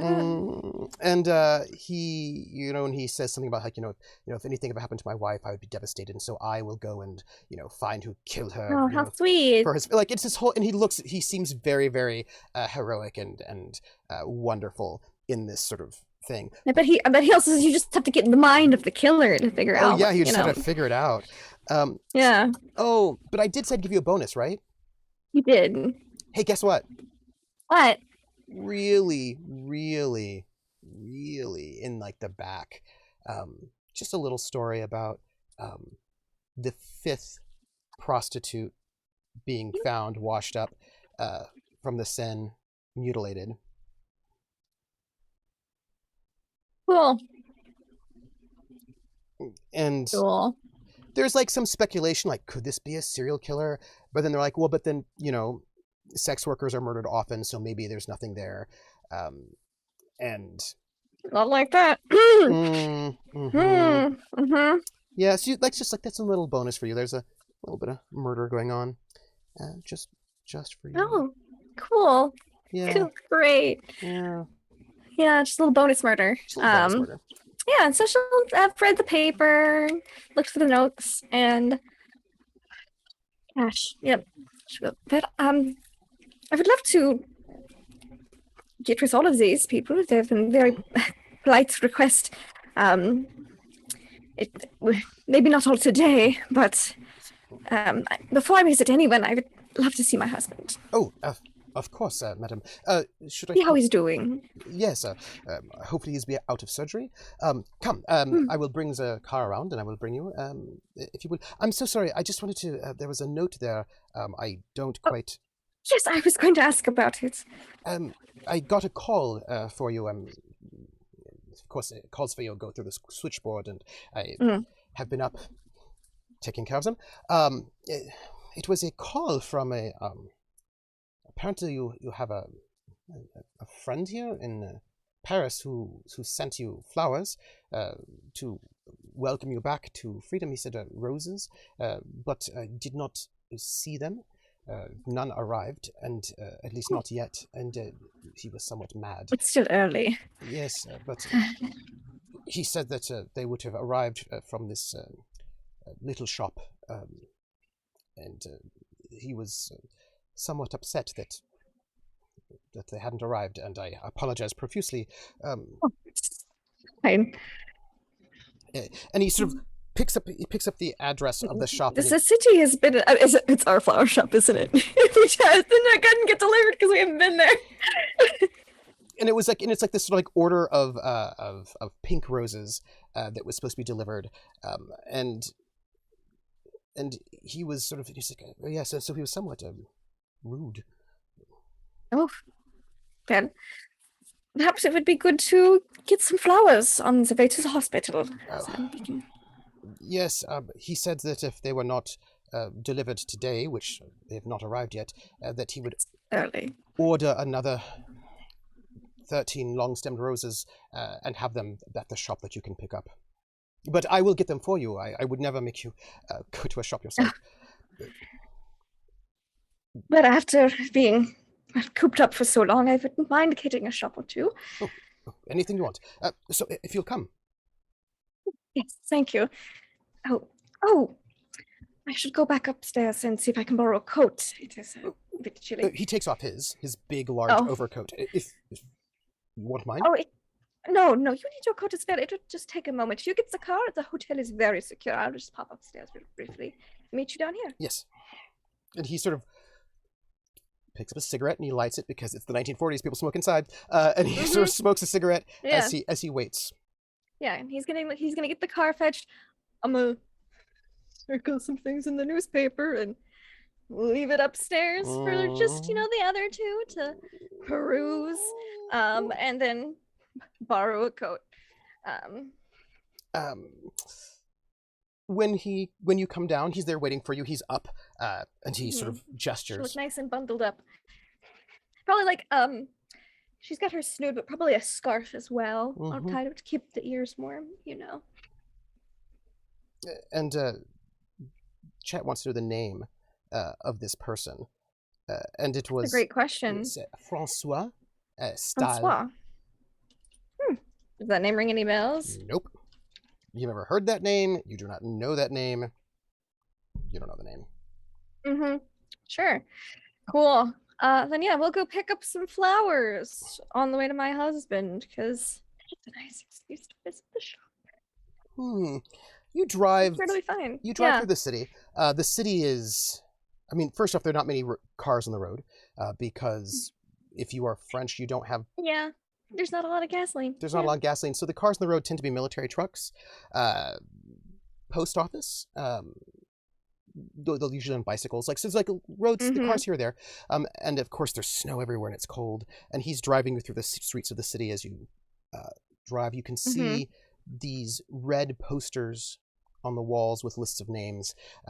Achtung, and it's just the people who've been murdered. They like to print lists of people that they've executed on the streets for everyone to see. All the time. And as he drives, he doesn't take you very far, and he takes you to this little shop, which I'm sure. And I think as an excuse to visit some shops, she'd also request to maybe go to a place where she could pick up a couple of, personal items, kerchiefs, since she doesn't have anything here. Of course. Like they can make like two or three stops on the way to the hospital. And he goes, of course. Please, if you need anything, the general said, von Schnupnagel, he says that you can charge everything to his account. That's how generous of him. Of course. Write that name down. Please, he has not made a request to meet with you or anything just yet, but I'm sure he will. I think he's wanting to respect your recovery. He knows it is an ordeal. He would not want to. Kind of him. But I am sure that if you wish to speak to the general, I can arrange that, and I'm sure he would love to speak with you. But he doesn't want to. And he stops for a moment. Be a vulture? Rush. But of course, I will take you shopping to the clothes district, anywhere you want. But flowers first. Yes. And he takes you to the little shop, La Rose. Yeah, flowers on the way there, clothes on the way back. Yeah. Of course. Makes sense. And it is this little flower shop. Wow. How quaint. Weird. Never seen it before in my life. No, the flowers of Paris. And of course it is open, but you'd have to go in. And he goes, Fraulein, Frau, pardon me. If you wish, I can go in and get the roses for you. You don't have to get out into the snow. Oh, no, it's all right. Again, I've been so cooped up. It's nice to be able to see as a scenery. Yes. Please, and he steps out to accompany you into the shop. Of course, yes. And when you two... And if people recognize me, it's because I was in the newspaper. Mm-hmm. And you both walk in. It's pretty early still yet. When you both you both walk into the shop, and you walk in, and there is Luke's mother behind the counter as always, and she sees you and then sees him, and it's a little bit of a moment. That's a cute shop you have here. Oui, madame. And as for a definite, Yeah. I don't know you. Yeah. Oui, madame. How may I help you both? But I've heard there was supposed to be a delivery of some roses from what was it? And you Francois? you can see Martin sort of like peruse the shop and seeing the sort of slightly meager offerings in the shop because it's the middle of winter. And he's sort of like kind of like wandering around. He's not paying too much attention to your conversation. Yeah. It's ladies talking about flowers. Yes. Yeah. But it's a small shop, right? So like if anything weird happened, he would hear it. And she smashes, oui, we did have that. It's in the back. I'm sorry it was not delivered. Oh, it is understandable. The city has been fighting in an uproar the past couple of days. Yes, your admirer who ordered it from us, he was very upset we were not able to deliver it. But we do have the roses in the back. I can reassure him that it was delivered. Did you have a description of her? Did he order in person? Oh, oui, a tall fellow, a bit of an ugly scar on his face.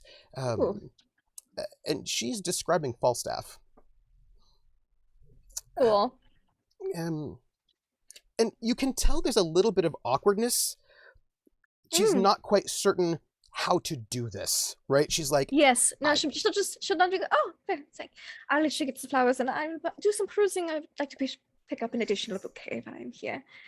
And she has this slight look of panic. Like she is not a spy at all. No, she's like, just go get the flowers. It's fine. And she just looks could you have some wrapped in paper for me so that they will endure the cold? Oui.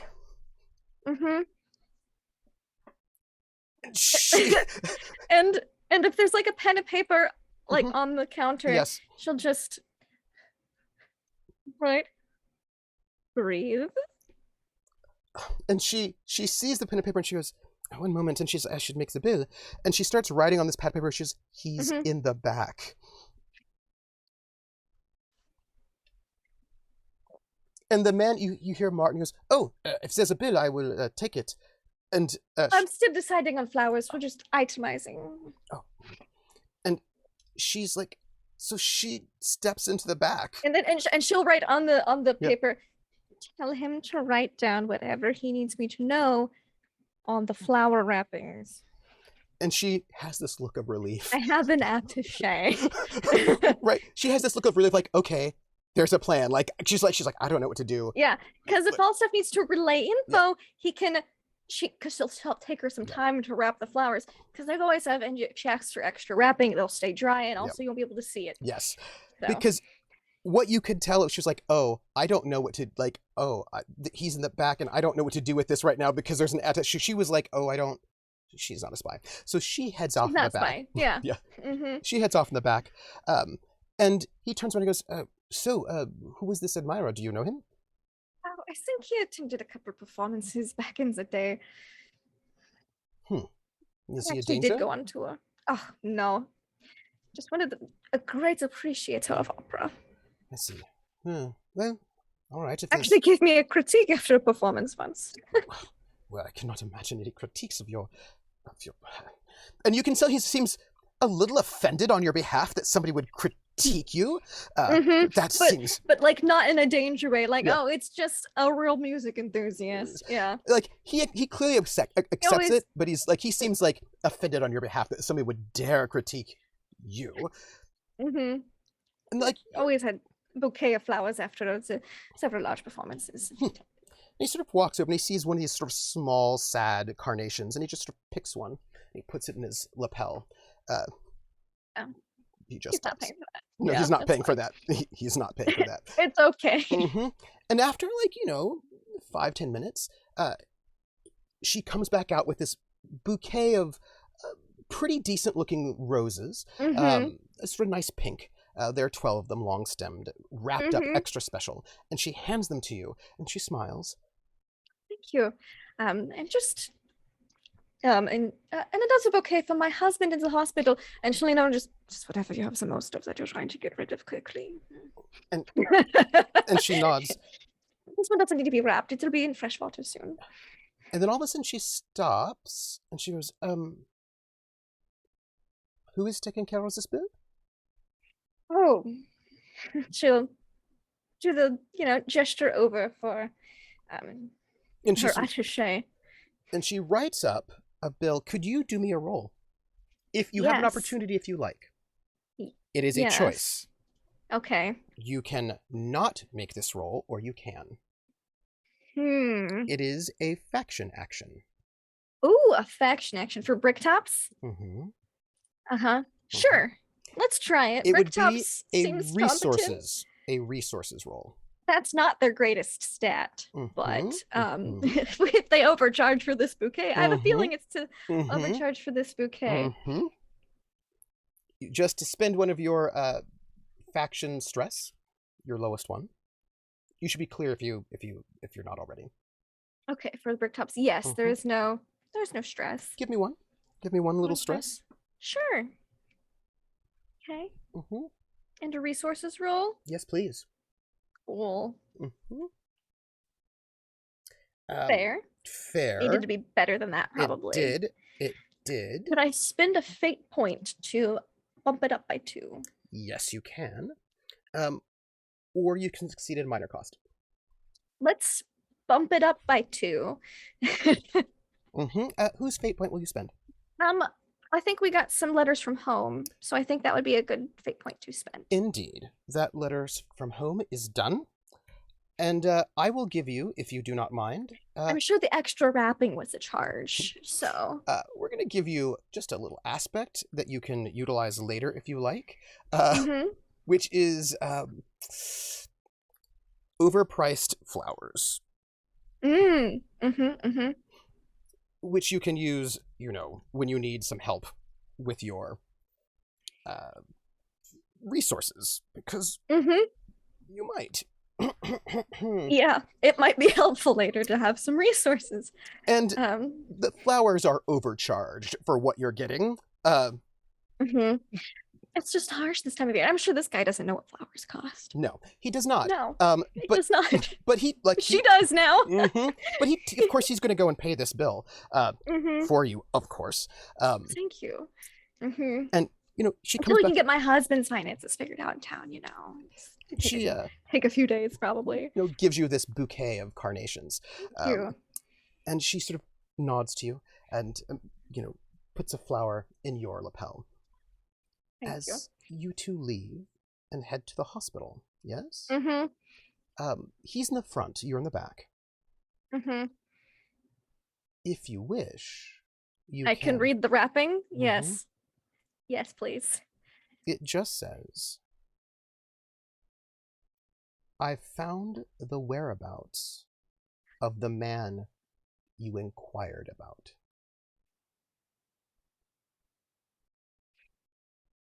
Ooh. And it gets nicely rushed up in the dampness so that it's unreadable. Mm-hmm. She's like, probably in Wisconsin with 2.5 kids and a wife and a dog, as we've been talking about for the past couple of days. I bet it's not, though. But that's what passes through Frieda's head briefly. On the way to the hospital to see her husband. And as you arrive, because you arrived a little late, there is a slew of press out front.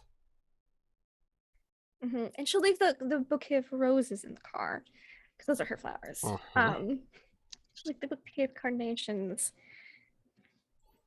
And as you walk in towards this hospital, there are... And she'll, adjust her hair and scarf just a bit to make sure she looks properly dramatic heading in towards the hospital. And there's like a crowd of people, like a very large crowd of people. And as you're approaching, excuse me, let me just do this while we're here. Oh no. Oh, no, not that one. I was gonna say, oh no. This one. Oh. Yeah. So as you're approaching this crowd, of I don't know if that's reassuring. of reporters, and you have Martin next to you, and he's sort of standing by your side trying to usher you through this crowd of reporters who all want something from you. And as you approach, carrying my bouquet of carnations, carrying this beautiful, my 6, half dozen carnations or something, whatever, probably a dozen. Yeah, so that way it's they can charge more. Yeah, it's a dozen with a lot of baby's breath. And, oh yes. And the flash bulbs go off. There are flashes everywhere, and you can hear the pop, pop, pop of the flash bulbs, and you can smell. Ooh, hello, Table Story, and you can smell the flash powder going off. I need you to roll me athletics. Oh boy. All right. We're not hopeful on this roll. She's been wasting away, and she's an opera singer. She does not do push-ups in the morning. Yeah. Oh my god. That is almost a crit for my athletics. That is shockingly good. My roll is beating you by 3 right now. Yes. And what does that... It's been so long. What does that mean again, exactly? Well... I know increments of 2 is typically where it's at. It depends on what kind of roll it is. That's true. For example, if it were an attack, let's say somebody was shooting you right now, that would mean they would beat you by 3. And you would have to take 3 shifts of damage, which you can soak with physical stress, because you upped your physique recently.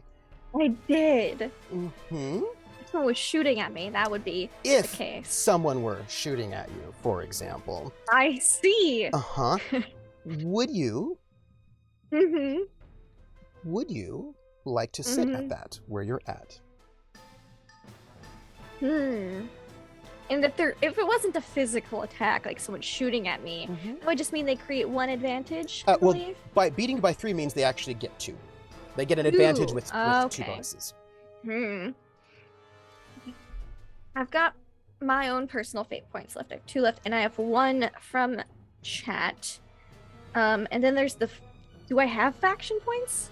Well, the faction points won't help you, but you won't help me. I have a question for you. Okay. Would you... Martin's right by your side. He rolled a 5. Oh. Well, good job, Martin. He can take it for more you. Athletic. If you'd like. Ooh. Then I probably get a new attaché. Well, it's only 1 for him. That's true. It's Oh, and you might have to spend some time. If it's someone shooting at me. It is someone shooting at you, but it is hard to hear it because it's just a lot of flashbulbs. Because all the flashbangs. Yeah, flashbulbs, not flashbangs. Different. They're two different things. If he was to take the shot for me, what does that mean for me mechanically? Would I have to spend a fate point, Nope. or does he just take it? Oh boy, He's taking it for you. If you would, he would like to. You do not have to let him. He would like to. But that does mean he can't do something next, because he will have. Oh, like shoot back. For example, because he will be his action is to step in the way rather than do something else. So it's up to you. Oh, this is such a juicy dilemma because I could totally just get shot, and that would make me seem even more dramatic. It's up to you. But then he'd feel real bad, and maybe he might be clingier. Or if I let him take the shot. He's willing to give up his turn to step in the way. Ooh, golly! I'm gonna take a sip of tea. I'm gonna have some sweet tea myself. Good choice. Let me describe this for you. Okay. As you're moving, both of you are moving towards this crowd that are like crowded in front At least of the if I'm gonna get shot in front of a hospital, that's all I'm gonna say. Flashbulbs go, and you see all these faces, all mostly men. There are a couple of sort of women in the background who are sort of gawkers, fans probably. Most of the reporters are men, and most of them have sort of neutral faces. You know what I mean? Like they're trying to get the shot, right? Nobody's frowning or necessarily smiling, but they're just trying to get the shot of you coming in, right? It's very dramatic. And you see a couple of people in the background who are sort of with flowers, bouquets, sad bouquets, right? Because it's the middle of winter. There's no happy bouquets right now. There's no happy bouquets. And the people with the bouquets, you see them and they're smiling, and they're excited to see you, and they're so happy. And then you see one woman who's not happy. And she has this bouquet of flowers, but she's not... But she's a communist. But she's not holding them like anyone else is holding them. She's not holding them like she's hiding a gun. Because she's hiding a gun. And you just see in slow motion as she sort of just drifts these flowers towards you. And you see this flash that goes off at the same time as another flash, and this pop. And Martin sees it too. And he starts to move, and you're there. And I want to know what you do. Ooh. As much as I really want to get shot, I don't want them to replace my attaché because I'm making progress with him. And he might be deemed incompetent if I get shot. I guess I'll let him take the shot. We just won't get a shot back. He will take the shot. I'd almost want to ask if we can both get shot. Like, if I can get grazed. Can I get grazed by this shot as he goes to push me out of the way? Well, that would be you taking it. Okay, that's up to you. No, I'll let him take the shot for me. I'll butter him up afterwards. It'll be fine. He sees it. He'll seem real brave. Yeah. And all of a sudden, out of nowhere, you feel his hands on your back as he pushes you into the snow, and he's on top of you as this sort of flash goes off. And you feel like a little trickle of like something hot hit your cheek. And then there are screams and confusion, and no one's quite certain what happened because the sound of the bullet didn't sound that different from the sound of the flashbulbs, but you've been thrown to the ground, and there's a whole sort of like confusion. And I'll give out a, oh! You know, like a surprised, shocked cry of, good heavens. She has to pass it to him because he stepped in, because he has a stunt that allows him to sort of intervene in defense of someone else. That's his stunt. Nice stunt. That's a good stunt to have. Right, to basically sort of jump in. Yeah. He will pass it to you. Oh, good heavens. You're on the ground. Well, yes. And did I see the face of the woman? You saw her face, yes. And I'm on the ground, and he's bleeding on top of me. Mhm. Yes. I don't think there's a whole lot I can do except play up the drama. Mm-hmm. This is so dramatic. Mm-hmm. I know there's chaos everywhere, Mm-hmm. but this woman is either A, desperate enough to try to get in again Mm-hmm. and finish me off when I haven't been hit once, Mm-hmm. or she wants to get a situation to try again later, better. Mm-hmm. So Mm-hmm. I'm gonna take she's Mm-hmm. gonna take the bet that she's gonna try to get away Mm-hmm. and try to hit me at a different point in time, rather than going all in and desperate, which she might do if she's a communist. But Brady will take that second bet and really play up the dramatics, like, oh good heavens, like, oh, she shot at me, oh, and like, but like point vaguely in her direction, try to get either people to move in that direction, and also be like, oh, like, just really play up the theatrics while pointing in the direction. If she gets caught, she gets caught. But if not, this might encourage her. That feels to me like you're trying to create an advantage of some sort. Baby, either people will clear out of the way because they don't want to get shot, which might help out my good bodyguard here. And it'll make me look really desperate. I feel like that's a performance role. Traumatized. Yeah. I feel like you're trying to create an advantage using performance. I'll create an advantage using performance. Oh, that's fantastic. So I'm just such a so traumatized, and she's right there. She's that way. So let me ask clear. you. Yes. This is an advantage with 2 free invokes, is what you have. Yes. What would you like? We have a couple of options here, right? Because you basically have created an amazing sort of dramatic thing. Because at first people didn't really know what happened. They just saw him like throw you to the ground. Yes. But then you said that you were shot. So then people know that there was something going on. Someone's shooting at me. Right, and you gesture in some direction. Gestured that way. That way. What would you like? Ooh. I think he saw the person too. I think people start to scatter because there was more than just the press here. So I think people start to clear out, giving him maybe an easier shot. Oh. Okay. Ooh, I see what you're doing. He gave up this past round, but he has his next one. Shooter in. And with the clear space to me, she might try to get in that set. She might go for the desperation and try to shoot at me, or she'll clear off and people will see her fleeing the scene. So let's have a quick discussion about what aspect you want to create. Let's talk mechanics. Fate mechanics for a moment. Yes. You know whose next turn it is, right? Oh, it's hers, I believe. It is her turn. Yes. She is going to escape. You know that. And there's nothing that can stop her from escaping. She can just escape. She'll just concede, and she's out here. She'll just concede. Okay. Except, you cannot concede and escape if there's an aspect on the table that would make it so you cannot escape. Ooh. So, for example, if we were boxed in.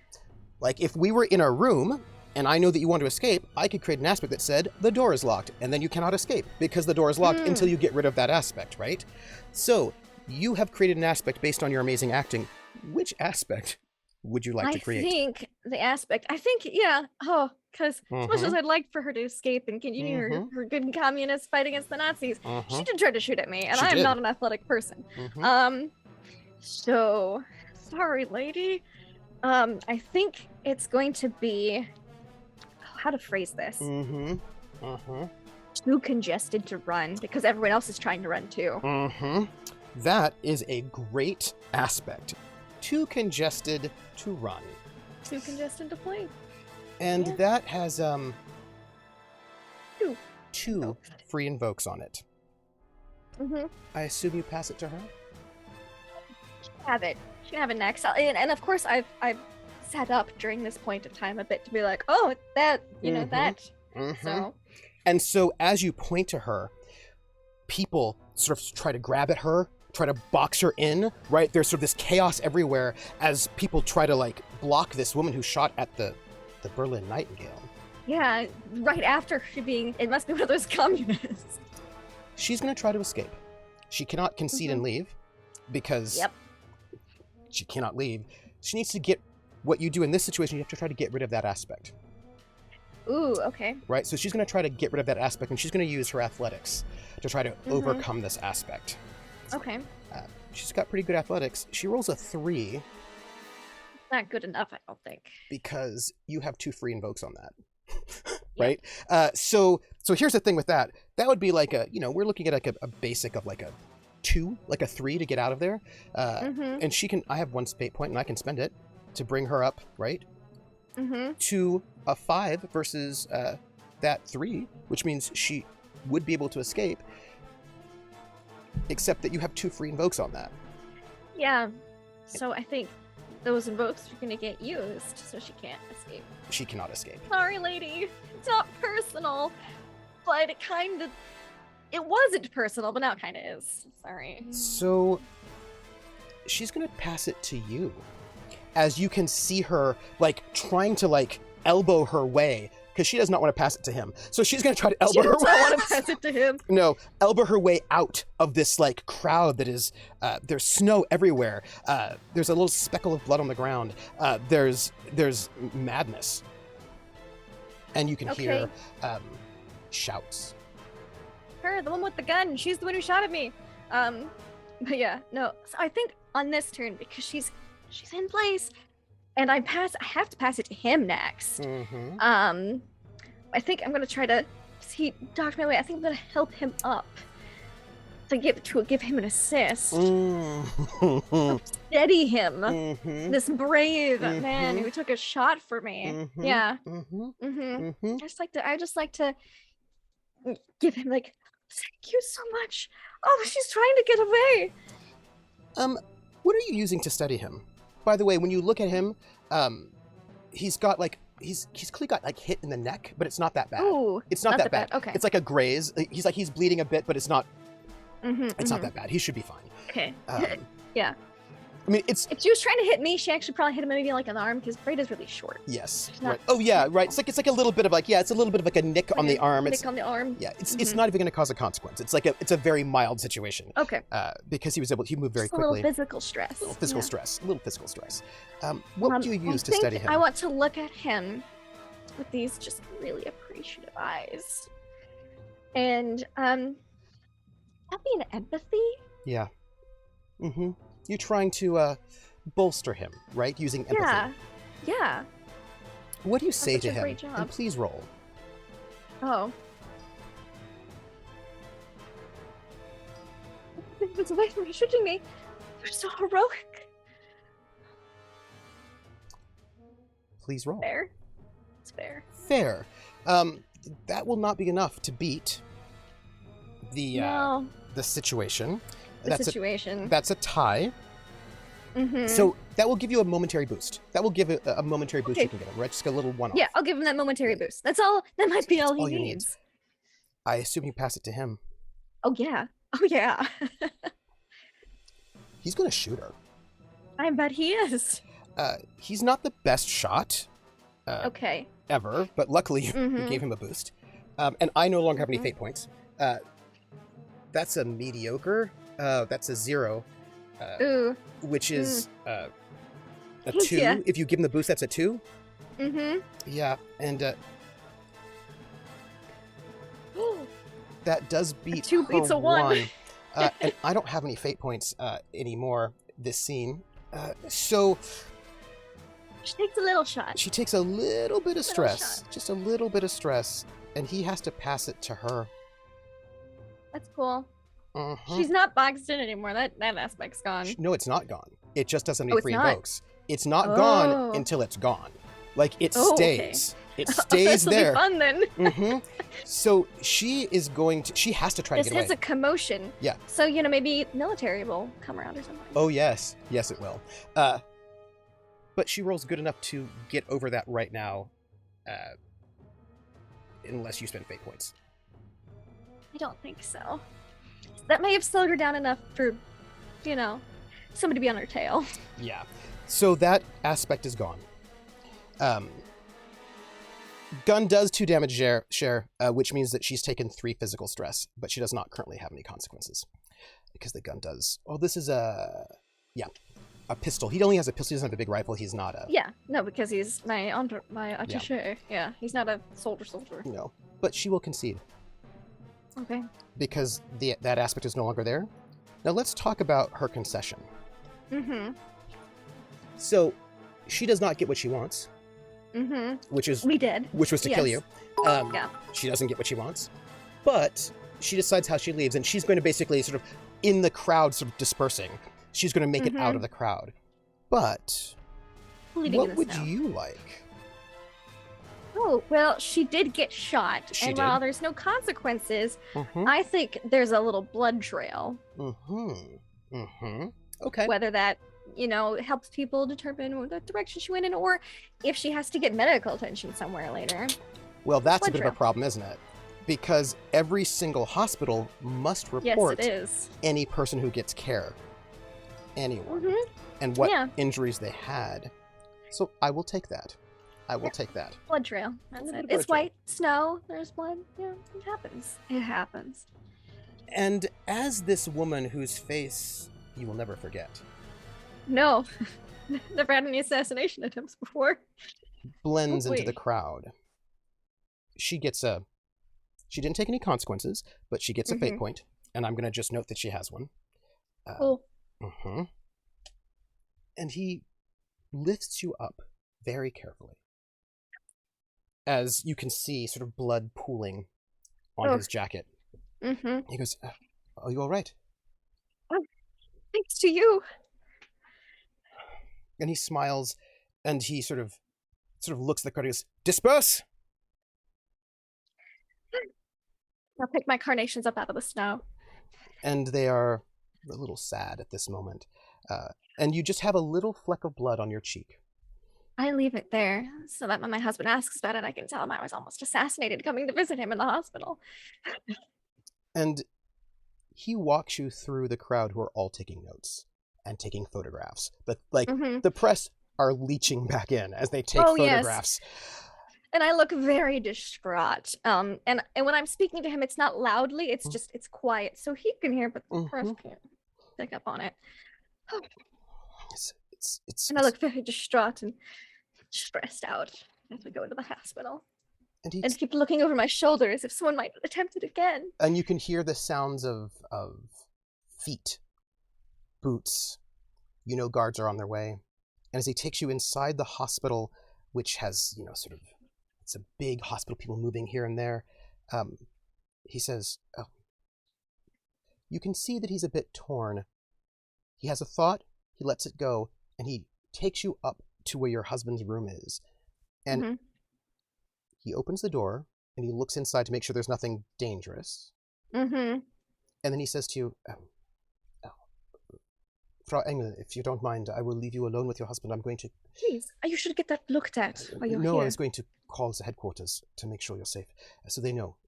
And then she'll put it, because we're not in the room yet and husband can't see, her arm on his elbow. You should also make sure you're tended to. You're bleeding. Is that a role? Yes. Please do. I'm concerned about him. I'm so concerned. I think I'm just so empathetic. Oh, please, please roll that empathy, and he will roll his will. He's a pretty good will. Not enough. So, you can just add a free invocation. Yeah, let's do that. To your attached attaché. Please. You're just gonna rack that up. Racking it up. He's more attached to you now. And as he goes down the hallway with a sort of a purpose, a little shaky. Like his hands are a little shaky. He's clearly not probably was expecting to have to shoot at me one this morning. No. If you wanted to read him, that would be... I would love to. That would be an empathy. Yeah. Yeah, that would be an empathy. Yeah. Why is he so shaken? Of course, I rolled a great on that one. Yes, you did. So shaken up. You may ask one question of him, using your empathy to sort of read him as a person. Yeah. Anything about his emotional state, or this includes also trying, like, if he has if there's an aspect you want to know that you think you can maybe get It Ooh. depends on you. Like, again, like, this is how you also find out people's aspects, as it were. I think, yeah, I think that would be a good thing to know. What is his, do I get to pick an aspect or do I just ask for an aspect? You can ask, like, what can I read off of him? Like, are there any aspects I can read off of him? Yeah, let's do that. Yeah. Are there any aspects I can read off of him? Because I've not done that yet. And that sounds like a good question to ask.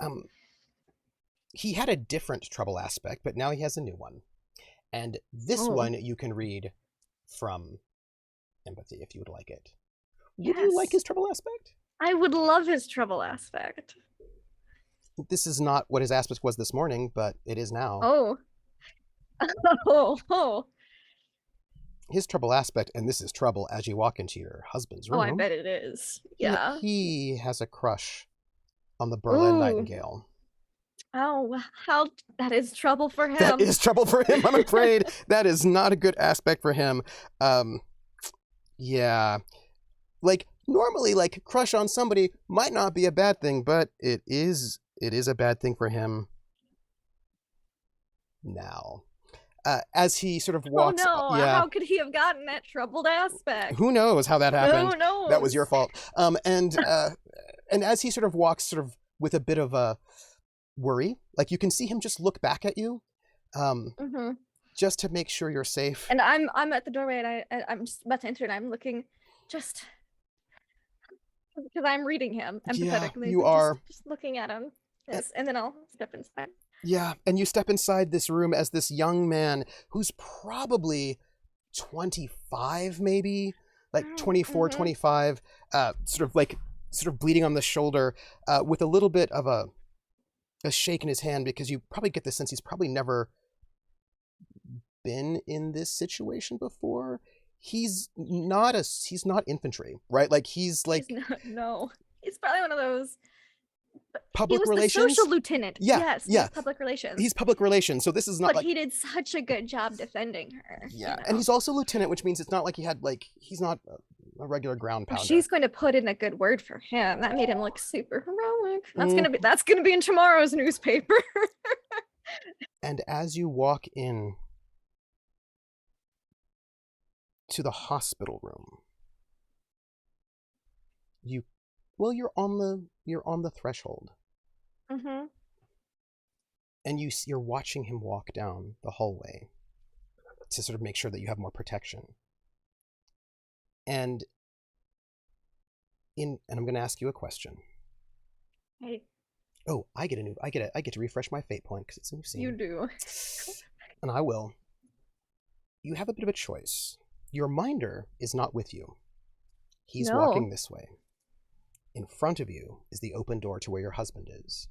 And walking towards you, past your minder, like your minder's walking away, but walking toward you, you see Falstaff. She'll wait just another second. She'll wait just a moment. And he's just like walking by. He's not looking at you. Right? Oh, she'll drop the flowers or something to buy her moment. Oh, like she's got to pick them back up. Because not enough for her attaché to come back and help her, but enough to delay her till Falstaff gets nearby. Because here's the thing. They knew where you were going, right? He was like, okay, they're going to go see his, because you got the flowers for the husband. He heard that you're going in the hospital. So he's like, I got to get there. He saw all that outside. Yeah. And he's like, I bet. I cannot get involved at this moment, right? And as you're going to lean down to pick up the flowers, he walks by and he says to you in French. He could totally help pick them up, and he steps down to sort of help you pick up the flowers. He goes, oh, I'm so sorry, madame. And there's the sound of the hospital around you. And he just says to you, as he sort of just leans in to help you with these flowers, he says, your man is he's in England. England? He's been there for some time. His throat has been crushed before he arrived. He can't sing. He said it was your husband who did it, as a parting gift.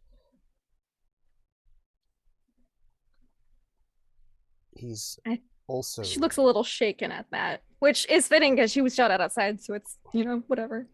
he's also, well, whoever did that to him, I suppose your husband.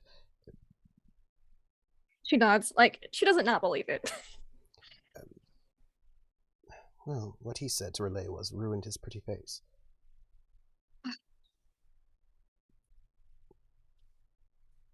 He. And Falstaff pauses as he sort of picks up one of the flowers, because the flowers have spread everywhere. Says, he said that he didn't quite know why you told your husband to do that to him. And then she genuinely looks a little shocked and surprised. She tries to keep it on the down low because we're just picking up flowers on the floor, but I think she drops whatever flowers she had in her hand. But never. He seems convinced. And he stands up. Madam. And he hands you back the bouquet. Thank you for your help. And he's about to walk on. And he stops and he goes, do you need... And he just sort of looks at the door where your husband is waiting for you. This is me not picking up, like, do I need... He's like, you're going to go in there, and, like, he's like, do you want to go out? She just says, oh, no, thank you. You're visiting my husband. And he nods, and he just sort of tips. Like, and she says it loudly enough to, if he offered her directions. And she's like, oh, no, I'm just, like, right here.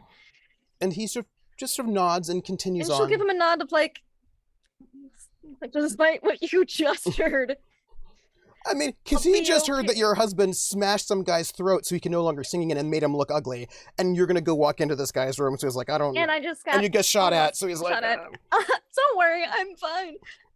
And he looks back and he goes, oh, pardon me. And he goes to reach out to pluck one of the carnations to put in his lapel. Yeah. But as he leans over, he just says, that woman, by the way, was Elodie. Tell Regina.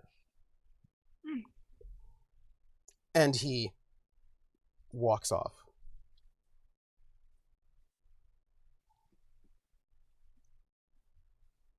Cool. That's cool. That's cool. That's fine. Cool.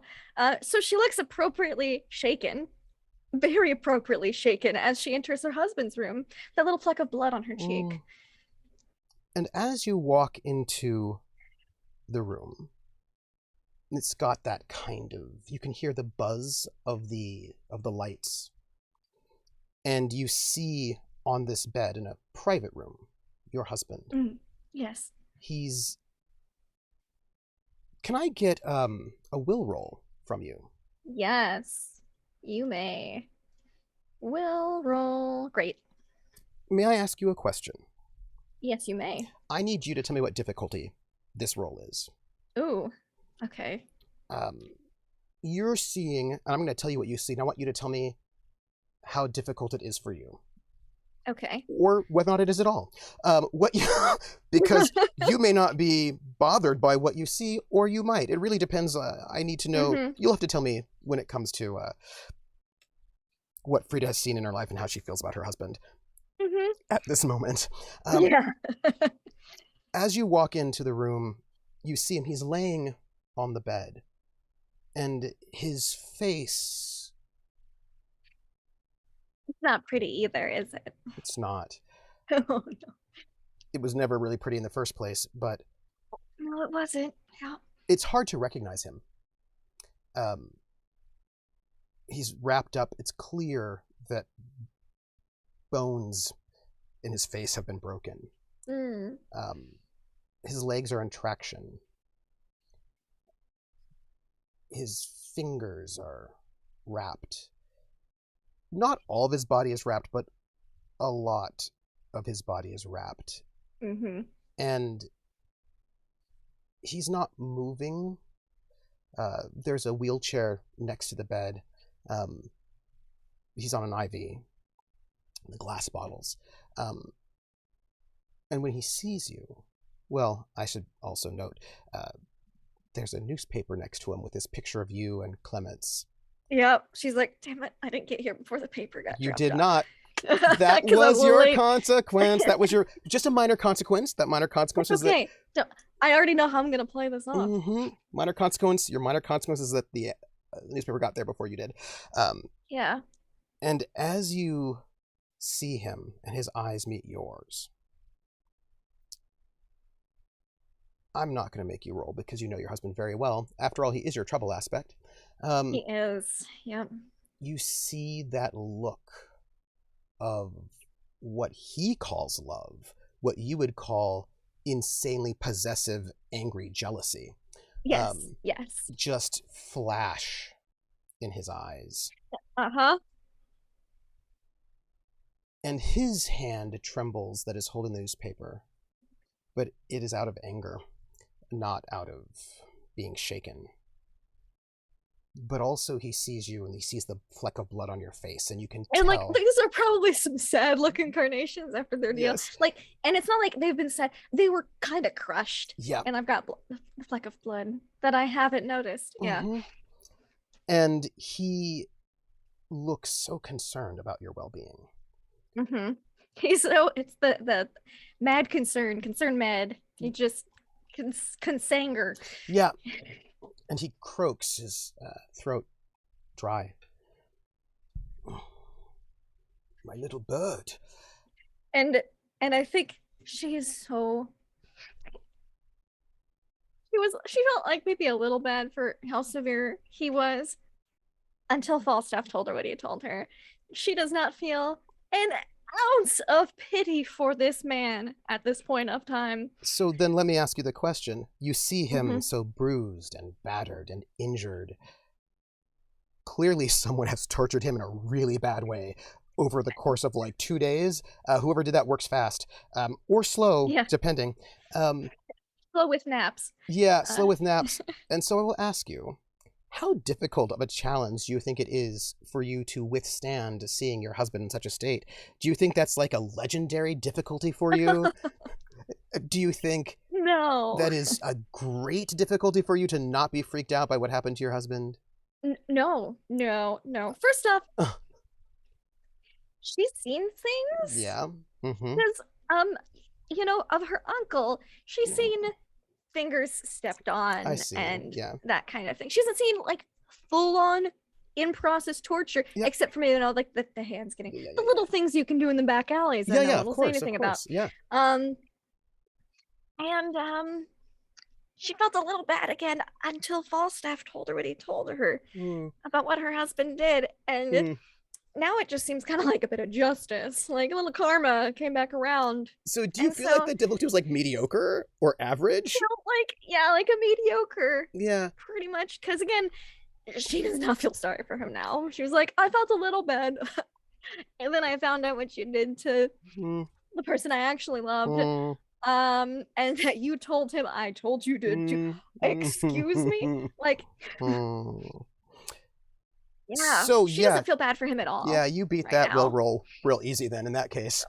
Yeah. And he sort of reaches out his hand a little bit just to like. But she's going to play it up because she has a job to do. And Pause. Yeah. I'd like to roll back. Yes. To 1933? Sure. Yeah. The last time, maybe you remember this at this moment, when somebody reached out to you with a look of concern in their eyes. It was winter.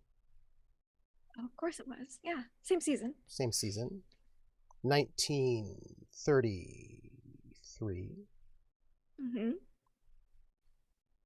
34 maybe? 33, 34? I think it was 33. 33. And it was Angelo.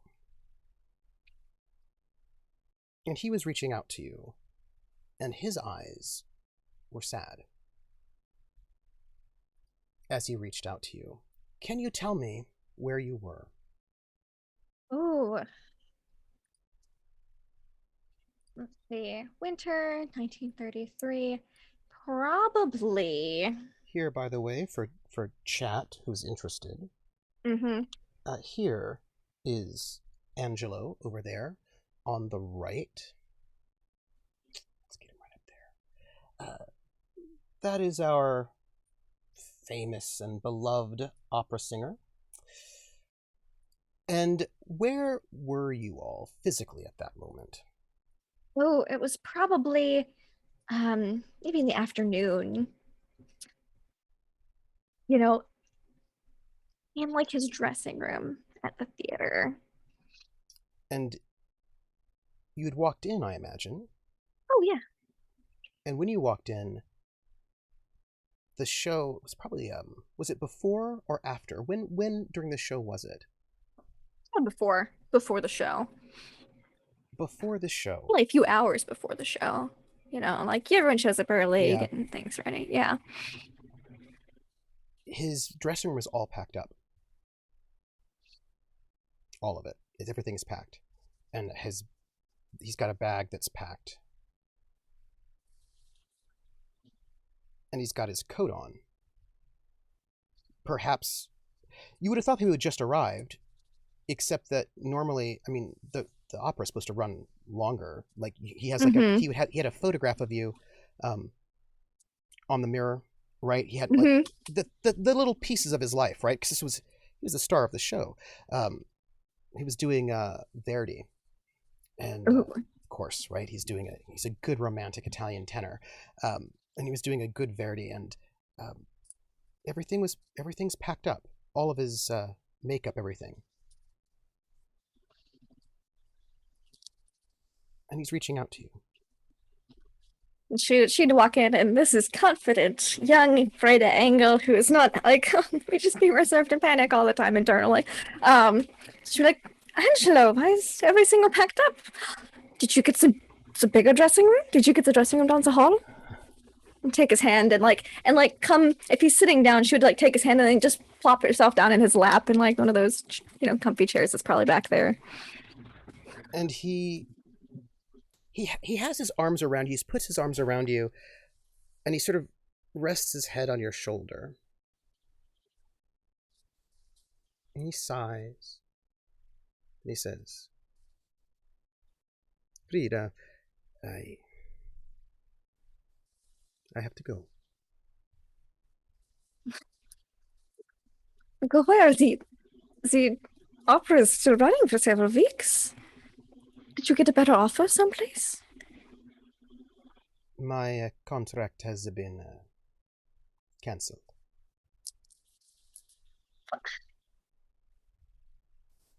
But why? You were the best talent here. I need to speak with some people. I think you already have. I have to go. And he sort of stands up. But when he stands up, he kind of like lifts you, right? And then like he places your feet on the ground. I don't understand. I'm only saying a praise. I was trying to get you to get the suite. So, when we hang out, we could have a little more space. And he kisses your nose, which he always liked to do. Mm-hmm.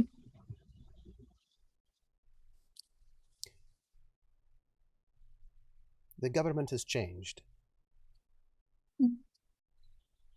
She'll nod. She's heard about other people leaving within the past year. A lot of people have left. People started leaving last year. They're like, Yeah. For the last couple of months, people have been leaving. And there is a new... They're making changes in who can sing and who cannot sing. And apparently... That means you must go? I cannot sing.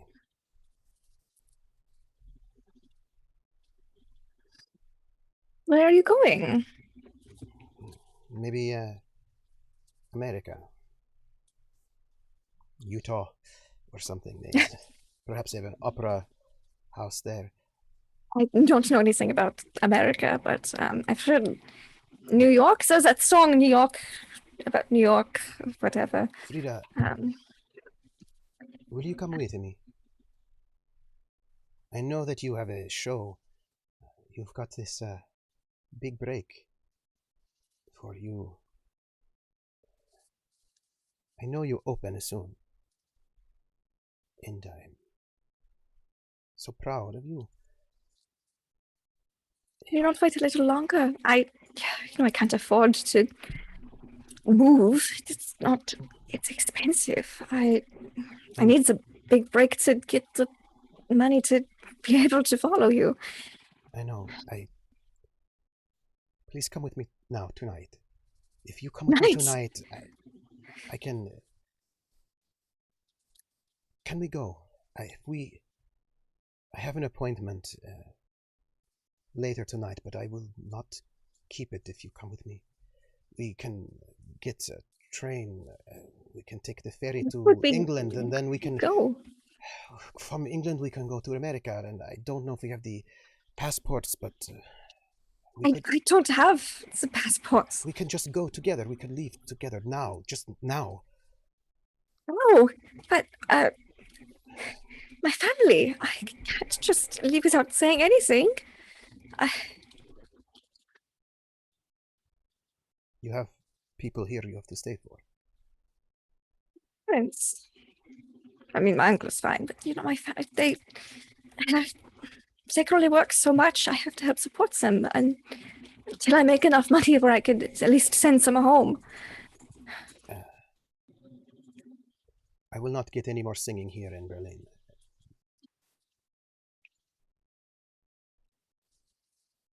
My career here is over.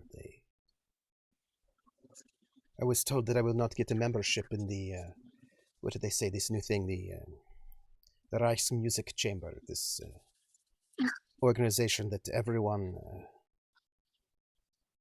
who wants to perform has to have a membership in this organization and it has to be approved. And I was told that I will not be approved, so I cannot sing. Ridiculous for not wanting to approve you. And he reaches into his pocket and he pulls out a card. And he says, you can't see what's on it because he's giving you the back of the card. Mm-hmm. This was, he says, a gift. So, would you like to come with me, or would you like this gift? It is not from me. We can leave tonight, and whatever is on this card, we throw it away. We just go together. We go to America, the land of dreams. They have opera there. They're Philistines. They're not opera like we are, but I want to, and just kind of pushes the hand with the card away and put so that she can put her hands on his face. I want to, but I can't leave without making sure my family is taken care of. And he hands you the card. She doesn't even look at it. You have to go tonight? I have to go now. I was told if I perform tonight, it will be bad. And she just sets the card on whatever nearest surface or table is nearby, and then just pulls him in for a long kiss. And he kisses you with this passion and sadness that, there are all those songs of having to leave someone you love. Mm-hmm. Of farewell.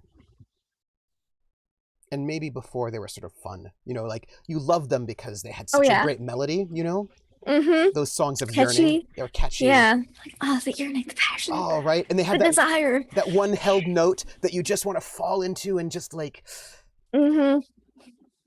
But now you feel those songs. You can tell he feels them differently. And when he pulls away, there's a tear in his eye. And he says, the politics of this moment is not good. But someone said that they have arranged for me to get a passage. And so I will go get my tickets. And she has her hands have gone to like the collar or the lapel of whatever he's wearing. I wish you did not have to leave me now. That I could come with you, but if I did, I know I would feel terrible about leaving my family. And the tears start to come in her eyes too. I'm being selfish. You should stay. You have your premiere. I wish I could only see it. You will be brilliant. When we are back together, again, I will reenact the premiere all over for you, so it will be like you were there. You will be the best Carmen that has ever been. Your French is perfect, and Next to my neighbor.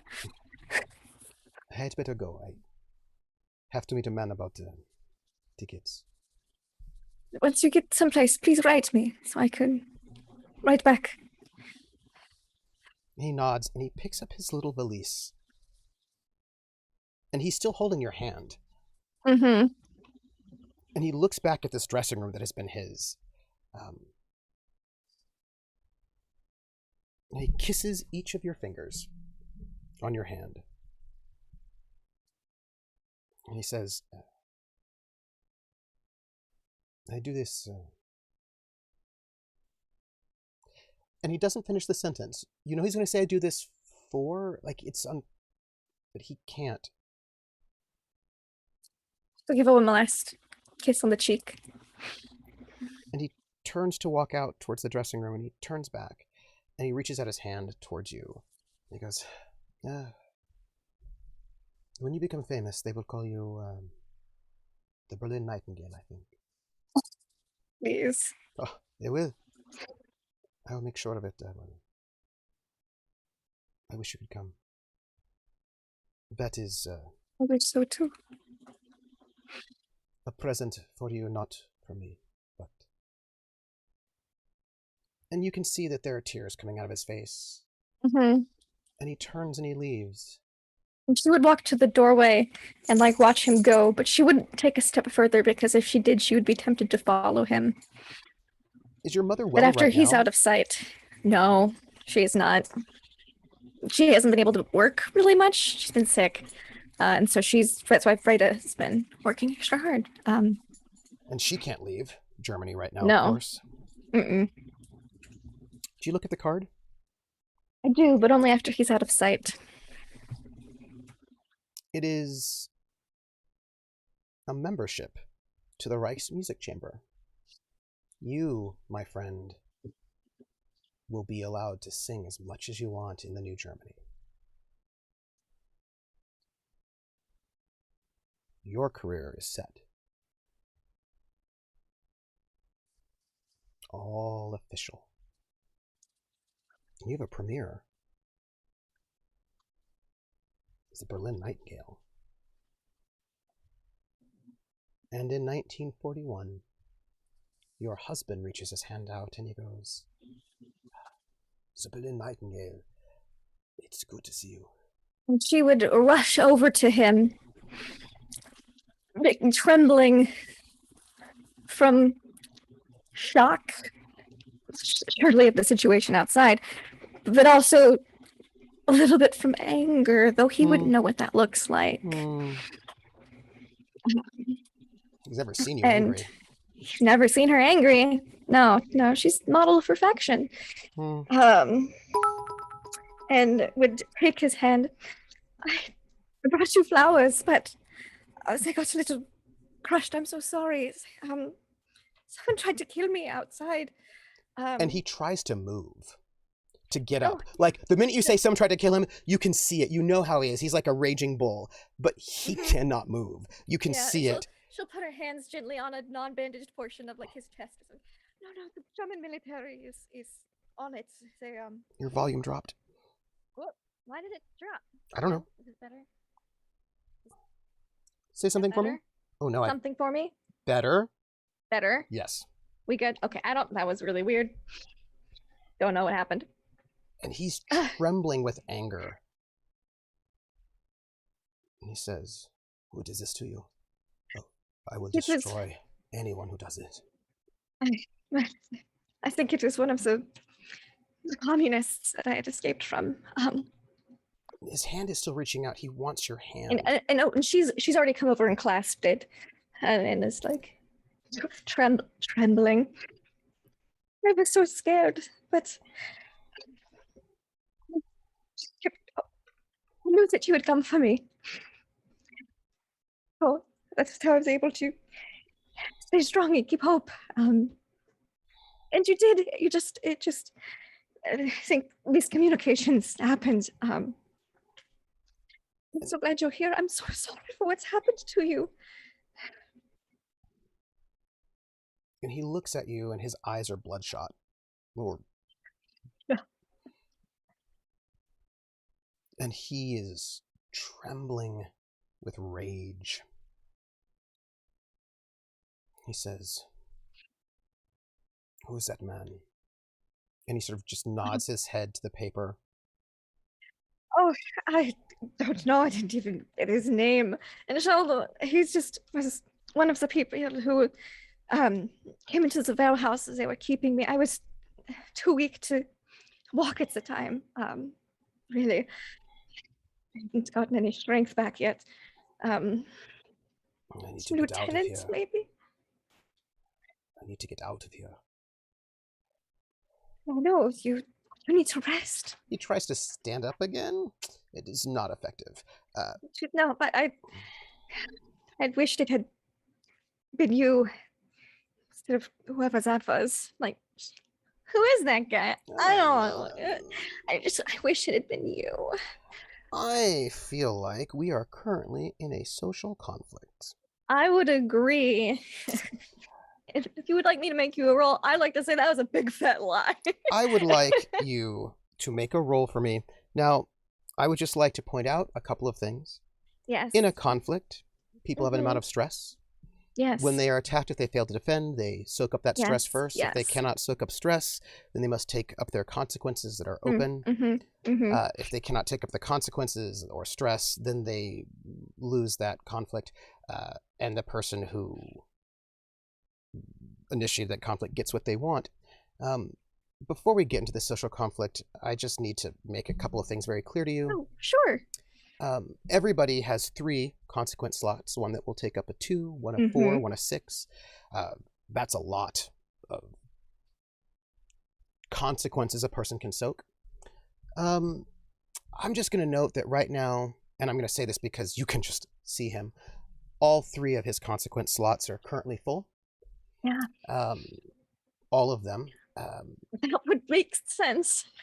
Because he has been tortured for the last few days, and he's very weak. He's not in a good space. He's got his stress up, but he has no consequence slots open right now because they've been taken up by Dr. Bones, who decided to give him some consequences. Dr. Bones is all up in his consequence slots. Yes. Yeah. And so your husband, in this social conflict, he wants something, and I suppose you want something. Yes, I do. Very greatly. What do you want from your husband? I want to know. Loving husband. Yes, from my wonderful loving husband. I want to know everything that he has told to people since I've been missing. People. Dr. Bones specifically would be nice, but also what he told the general public about me not being present in Germany. Because it's been what he said about my being missing, like those types of things initially. Yeah, because she's got to get her story straight. What he wants in this conflict, which he's very well equipped because he is such a good social person. Oh yes, yes, I'm prepared to deal with his social graces. He wants you back under his control, as he always does. Oh, does. I'm sure. Yeah. He wants to know that you are his. Yes. And that he controls you. Not be? Oh, of course. He wants you too afraid to leave him.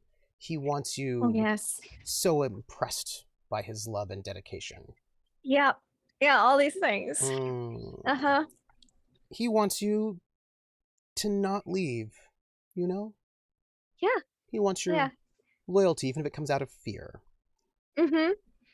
And she wants him to believe that. Mm. But he wants it to be real. So you Mm. get to go Mm. first.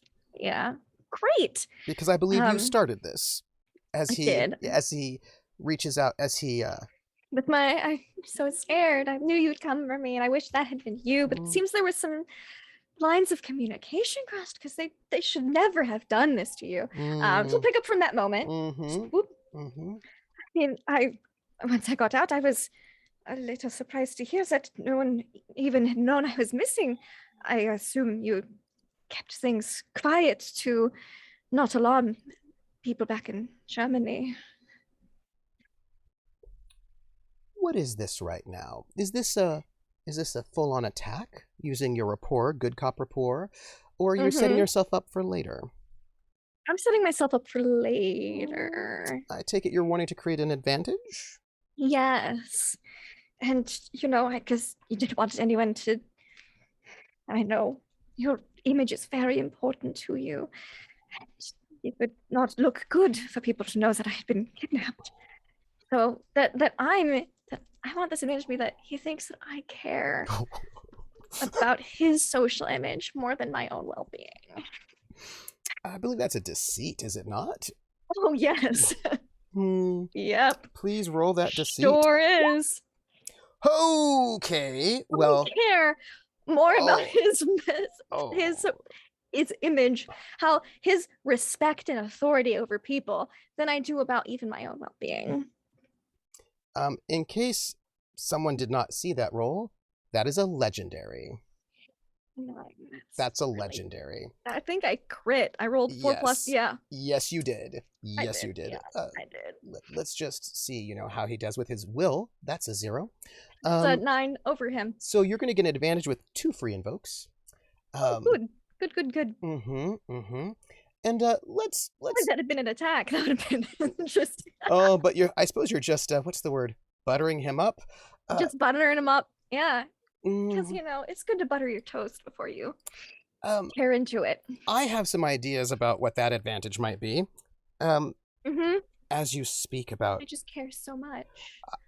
if you have suggestions, I will take them. But I feel like something like he knows you love him. Oh yeah, he knows I love him. Because why else would I care so much about what people think of him rather than my being kidnapped? What a triviality. Yeah, I mean that's not actually as important as how people see him. Clearly, Clearly, yeah, no, of course not. Yeah, and he goes, it is not. I cannot say so much. And then he sort of looks back at the paper, and he looks at this blood on your face. And his hands. Yes, of course I still haven't wiped up because I don't know it's there. Yeah. And his hand squeezes a little bit. Mm-hmm. And it's a little too hard. Mm-hmm. She'll put the other hand on top of oh, so sweet. And he says, "You must know this. I will find any man who touched you in any way, and I will crush every part of their body. I will." And you can see him getting worked up as he's squeezing, and it's becoming uncomfortable. Yep. Because anyone who speaks to you is not fit. You are mine and not theirs. And he's going to make a provoke attack against you. Oh, yeah. It's great, which means I rolled shocking. Real bad. Real bad. Real bad. I'm guessing this is a will. It is a will. It is a will. Yeah. As you can imagine, what oh God, he that's did real bad to Angelo, what he might do to Clemens, what he might do to Oscar, to anyone if he gets out of this hospital. It's a really bad roll, so I think I'm going to spend a fate point to re-roll. Tell me why it is that you can do that. Oh, what allows you to re-roll? Well, Well, Mm-hmm. because I know he's my jealous, controlling husband. Oh, I know his game. oh, I see. Oh, I see. Mm-hmm. Does that mean you're making a negative invoke? If you do, he's going to get that fate point, Ooh. but Mm, he won't get it until the end of the scene. In that case, I To the think end I of the will scene. pull off. Hmm. It's up to you. Hmm. Hmm. Hmm. Mm-hmm. Mm-hmm. Hmm. Hmm. And Hmm. spend your fate point, by the way. I will spend it, but I'm going to invoke something different because Please he do. doesn't need fate I points. feel like he might Silly need a fate man. point. I feel like he might. He might need a fate point. Oh, that's true. If someone else does come speak with him, it might be good for him to have. I'm not. You know what? Sure. Let's give him that fate point. He's not going to get in this He scene, won't get it. right? He would It's not get for in the later. scene. He gets at the end. Sure. Sure. Let him have that one fate point if in case he needs to defend himself while I'm gone. He might. He might. Yep. Sure. Reroll. He can have that. He can have that fate Reroll. point. I will reroll. Mm-hmm. Please do. Well, I know his game. you do know his game, and you know can his game. you can see. Strengthen my resolve. I squeeze back. Yeah. But it's not to reassure him, it's to strengthen my own resolve. You can tell he's trying to intimidate you, because if Mhm. there's one thing you know about your husband, and you know many things about your husband, is that he loves to threaten you by hurting other people, anyone. There was that gardener. Do you remember? There was a gardener from your house. Yeah. I think he was from Poland. He beat him so badly. Just because he looked at you, said hello, Yeah. good morning, Yeah, because we talked about flowers and stuff when he was there. Yeah. and your husband didn't like that. He's never laid a hand on you, Nope. but he laid a hand He's on. smart. He's at least smart enough not to do that. But he's laid a Just hand smart on enough. everyone else. Yep. Anyone that was a friend of yours. Anytime you got close to someone, Probably not family. Not because family. he also knows that's yeah. that would be a no-go. But he isolated you from anyone who might be support, usually through violence on them. And he's threatening to do it again, but, well, Don't look like he'll be in any condition to do it anytime soon. to you. Which will be like, of course, I know that I'm yours. I mean, our vows till death do us part. And you will never die. I will keep you alive forever. With me. She'll if she was Southern, she'd be like, of course, sweetheart, I'm not the one who's gonna die. But I've got plans for you later. I got plans for you later. Oh, not enough. And then she will be like, but of course, I know you make something very dearly. I'm so glad I could be here with you right now. So there was press everywhere outside of the hospital before the attack. To ask you questions. Yes, press. I also have. There is the diplomat, state of affairs, a general who wishes to speak with me later about the the kidnapping, the events.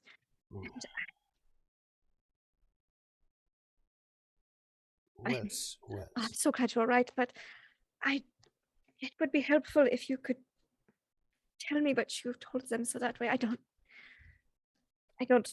discredit your story. Who are you meeting this?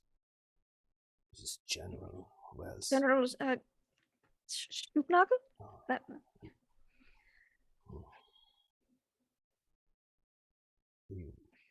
Wells. Diplomats. he's paying for all of your medical care. I'm gonna need a rapport roll from you from this one. I feel like this is your attack, yes? Oh yeah, this will be an attack. Yeah, my rapport is like, look, I just am looking out for you, man. Yeah. People, important people want to talk to me. And I'd hate to make you look bad. This feels like you're coming in. Yeah. I believe you'll be. I believe that's rapport for you, because you're. That's a rapport. Because you're being the good cop. The good cop. I'm being a good cop right now. Yes, that's a superb. Oh, you rolled a superb, did you? I did. Well, I did. I'm gonna roll his will. Do you want to use any of those invokes that you have? You're beating him by 4. Mm-hmm. I'm going to use my one fate point that I have to bring him up to a 3. Ooh. Uh, Hmm. using his that his high concept about being a good soldier, which allows him to sort of withstand a little bit of giving up Yes. info. Well, he's not Yes. that good of a soldier, but Yes. he's a. Yeah. He thinks he is. That's his high concept. Uh-huh. I mean, that's a 3 to your 5. So I'm beating him by 2. He has the stress, by the way, to soak that. Yeah, no, I'll use it. I'll use it in invoke. Just one though. Just for the now. one. Just the one. I can still butter. Yeah. And it beats him by 2. So. Well, that will actually be. Or it beat him by 4. By 4. So. I'm going to ask you a question. It's just a question. Yeah, sure. How much will do you think your husband has? Not a lot. So like 2 to 3, I would guess. Which will give him an extra box, right? Mm-hmm. Which will put him at max mental stress of 3. That's his highest. Yeah. Currently beating him by 4. Mm-hmm. So he'd have to soak that 3 and then carry over that 1 into one of his open consequence slots. Oh, but he doesn't have any open slots. What does that mean? That means he's taken out. Oh. And you get to decide how that happens. Because when you take him out, you decide. Well, obviously, he knows that I'm going to be talking to some very important people, the press, and it would make him look really bad, like a really incompetent soldier, if our stories didn't match. Yeah. So I want him to tell me everything he's told everyone about my disappearance and what happened at the conference, because I haven't been seen since then. I do want to note that chat just wants you to kill him right now with a stroke, but you want info instead. Chat said, no, just kill him. Just kill him. Take him out with death. No. We can't kill him now. He has to suffer first. His hand. Tell me everything so that I can help you. His grip. I care so much about you because you know I love you. His grip loosens just a little. As he sees this blood on your cheek. And the tears welling in my eyes. And the tears welling in your eyes. Of concern for him, obviously. Obviously. And his other hand, puts his hand on the newspaper with this photograph of you with some other man. And he just slides it off the bed because he knows. Yeah. That you are his forever. And he tries to reach your hand to his lips. Oh, of course. Help it up there. Kiss your fingers. Yeah, that's internal though. Just like Angelo had once done, but he's not Angelo. Way grosser. Super gross. She'll have to wash the hand really good later. He stomped on Angelo's windpipe and ruined his voice. Scarred his face. Told lies about you. Oh, yeah. And that's why I'm going to eke every bit of usefulness out of him before I get rid of him. Because I've decided now. This man needs to die. And he says but to not you, yet. Knowing that you love him. Knowing that you're on his side. That you are his. And that you are a team forever. He has nothing to worry about. He just needs to focus on his recovery. And he says to you. And a team, yeah. Team. Ooh, General Stucknagel? Yes.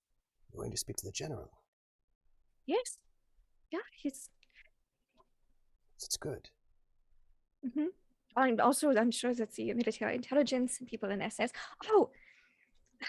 2 of the people who helped find me were, the head of propaganda here. Propaganda? Yes, the propaganda department here in France. Holger Leixner and his wife. Oh, his wife is so lovely. Because she figured she didn't have a lot of lady friends, and so she figured those are still okay. And his wife is delightful. Okay. Yes. Yes, his wife has been so wonderful. She's been loaning me her own clothes until I've been able to procure some of my own. I think we're going to be good friends. I'm very worried about your health as people try to kill you. Make sure they give you more details, more guards, but... I think they've talked about assigning me a bodyguard while I'm here. Someone... And you can tell that, like, conflicted feelings there. It's like... He's like, that way, it's like, when I come to visit you, I'd be safe.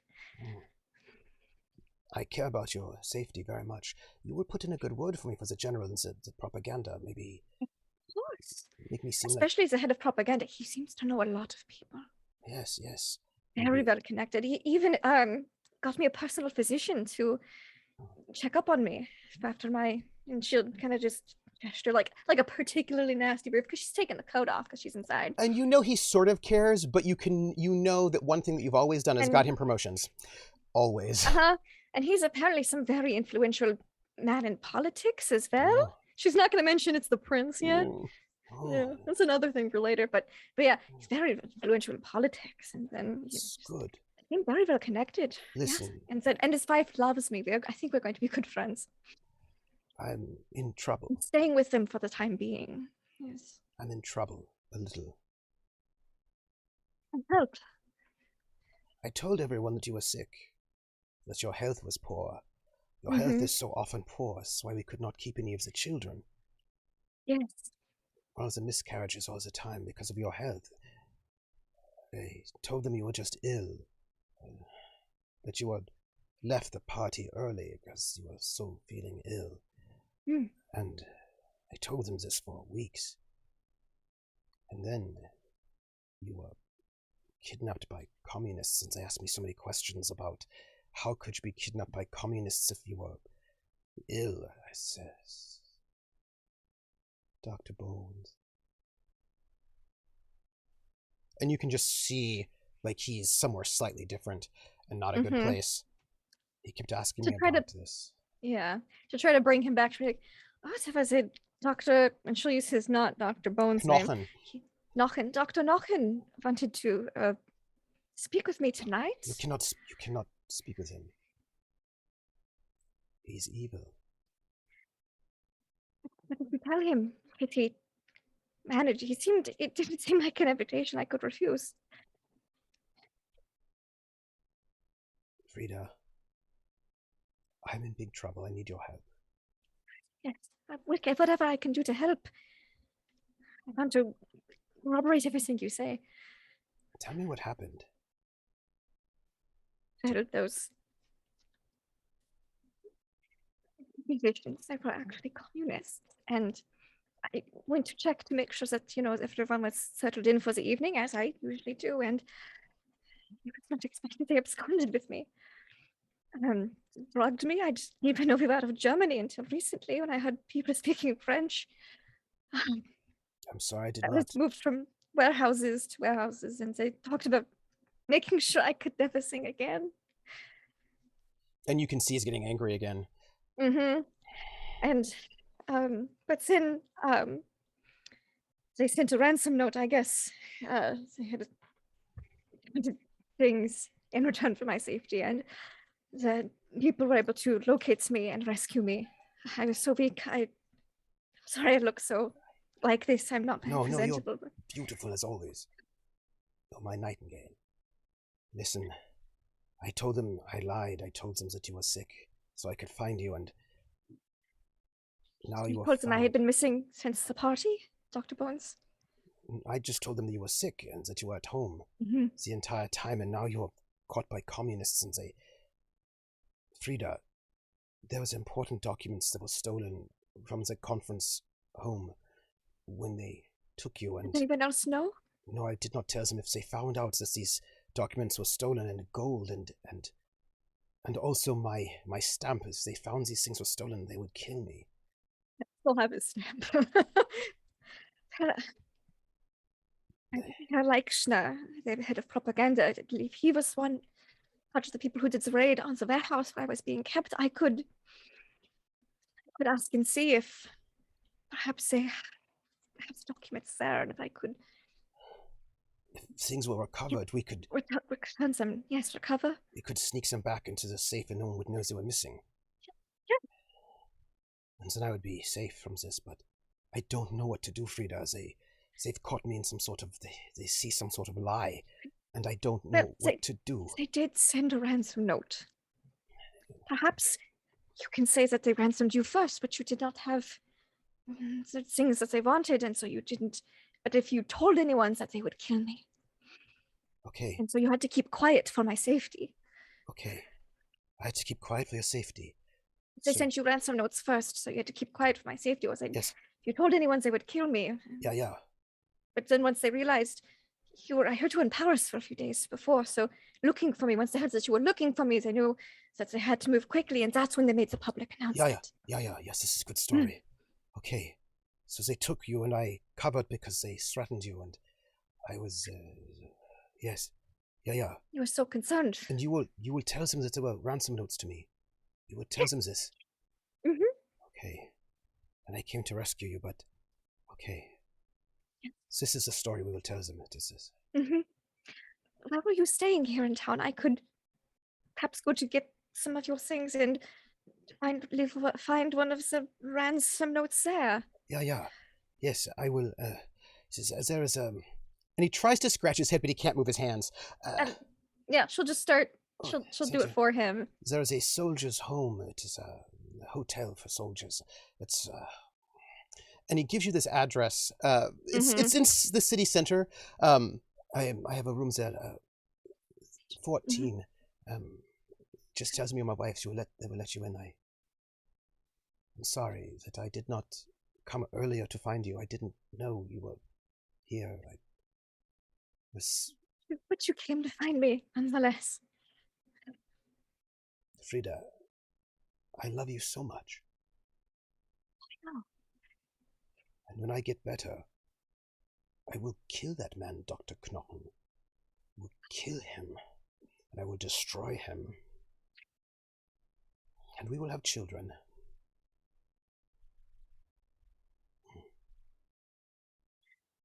I love you. She'll butter his bread just a little bit. Just a little bit. She'll be like, once that last note, the doctor who examined me, he was expecting. What? Yes, well, you know it, I'd been gone for 2 months. You are this will be pregnancy number 7. This time we must not lose the child. He was very concerned about the amount of stress I had taken from the ordeal. He told me to take it very easy, and but he's not European. He has some very interesting things he would like to try hearing. I told him about my previous, treatments and things. Specialist in this. He has some specialist knowledge. Well, he has some different techniques that I thought might prove helpful. Different than anything else we've tried. If there's something new, something different, anything, we will try it. We will have a family, and you will get the mother's medal, and I will be promoted, and everything will be perfect between us. Wonderful. Yeah. Can I try to bump up that advantage? He knows I love him with that deception. Yes, please do. I just did there. And that is a deception. You are working that advantage. Please do. I'll just have to let some people know. Ooh, I'm gonna re-roll that. That is a terrible roll. Using what? Subtle social manipulator. Oh yes, indeed. This will be that one. This will be your last fate point. My last fate point. Yeah. Great. Oh yeah. You'll just bump that up one more, giving you 2 free invokes that you can use later. Later, whenever I need it. Yeah. And he kisses your hand again, and he says, "This doctor, if he has new ideas, we will keep him with us. When we go back home to Berlin, we can go tomorrow." And he tries to move, and he sort of we cannot go that soon. After the holidays. After the holidays. You have to recover. And he just sort of like this. I'm just so concerned about you. And he smiles, knowing that in this moment, everything is right in the world. everything's so great. And he's got his story and she's going to help him and it's going to be great. And I think what she does try to do is, after visiting with her husband, meets back up with her new bodyguard outside. Who's waiting? Who's waiting? Well, attaché, not really a bodyguard. That's true. My attaché. He doesn't need to know it's not a bodyguard. Martin. He took a bullet for me, Martin. Yeah. And so we'll go do just a little bit of brief shopping, but it was such a shocking ordeal that all of her appointments for the rest of the day will have to be put off, including that invitation from Dr. Woods, because she was almost assassinated. She was. And that was a real bad time. And she doesn't even go into the stores on the way. In fact, she'll have him escort her directly back to the hotel, and she'll give him a list of a couple of things so that he can pick out some things for her. And he will. And because then she'll wear those things he picked out for him later and then comment on how good of an eye he has. She's just plotting. She's planning in advance. Yeah. And as he takes you back to the hotel, your husband on she'll, this of course, bed. personally write out that I'm so sorry to decline, but my doctor thinks that the stress is just too much and I need to take the day to recover. And she'll schedule some things for tomorrow and for the rest of the week. And it is an interesting rest of the day for you. You can think about that one brief meeting with Falstaff, the shop back at home, but you being brought back to the Hotel the Majestic. And young Martin Spahn will be leaving you in the good care of your friend, Regina Krause. Yes. Or the Mrs. Leixner, as he goes off shopping for you. And he will, of course, return with a number of fabulous probably more outfits. Than was just on the list. And chocolates, because you might need them, but not just a Yeah.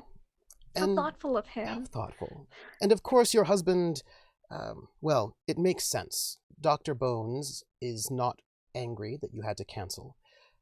I was almost assassinated. Because you were almost assassinated. And that is a good enough reason to delay that meeting. Postpone. Yes, of course. To postpone it to perhaps even next week, when we all come back together as a group. And of course, every day she's coming to visit her husband in the hospital and bring flowers. And of course, she visited his room there and planted a note. We'll have a conversation about that, because you're going to need to get some forgery done. And I do not believe... Yes. Well, it's a good thing I need to find a forger anyway. Wow. And we will talk about that. Yes, we will. So, my friend, I would like to ask you a question. Oh, and technically, it doesn't even need to be forged if I just cut out a bunch of words and put them together. It's true, actually. Yeah. Then there's no handwriting. Yeah. May I ask you a question? You may. Late at night. Yes. Let's say midnight, perhaps? Oh, yes, wonderful. You're laying in the guest bed. Yes. In the guest room. Mm-hmm. It's quiet. I imagine you've already retired to go to sleep. Mm-hmm. There are more guards around you now. People are worried about you. You've Yeah. got a little bit more of a presence. May I ask, in this moment, what is Frida thinking? Oh gosh. She's thinking and plotting. She's thinking about, she also had her little arts and crafts project earlier that day for the note. She's thinking about how could Angelo believe that she would say she would have Otto do such a thing. Like just awful, really mad at Otto, but also a little hurt that he would believe that she would have someone do something like that to him. He just said that that's what he said. Yeah. Upset. Yeah. A little hurt. And plotting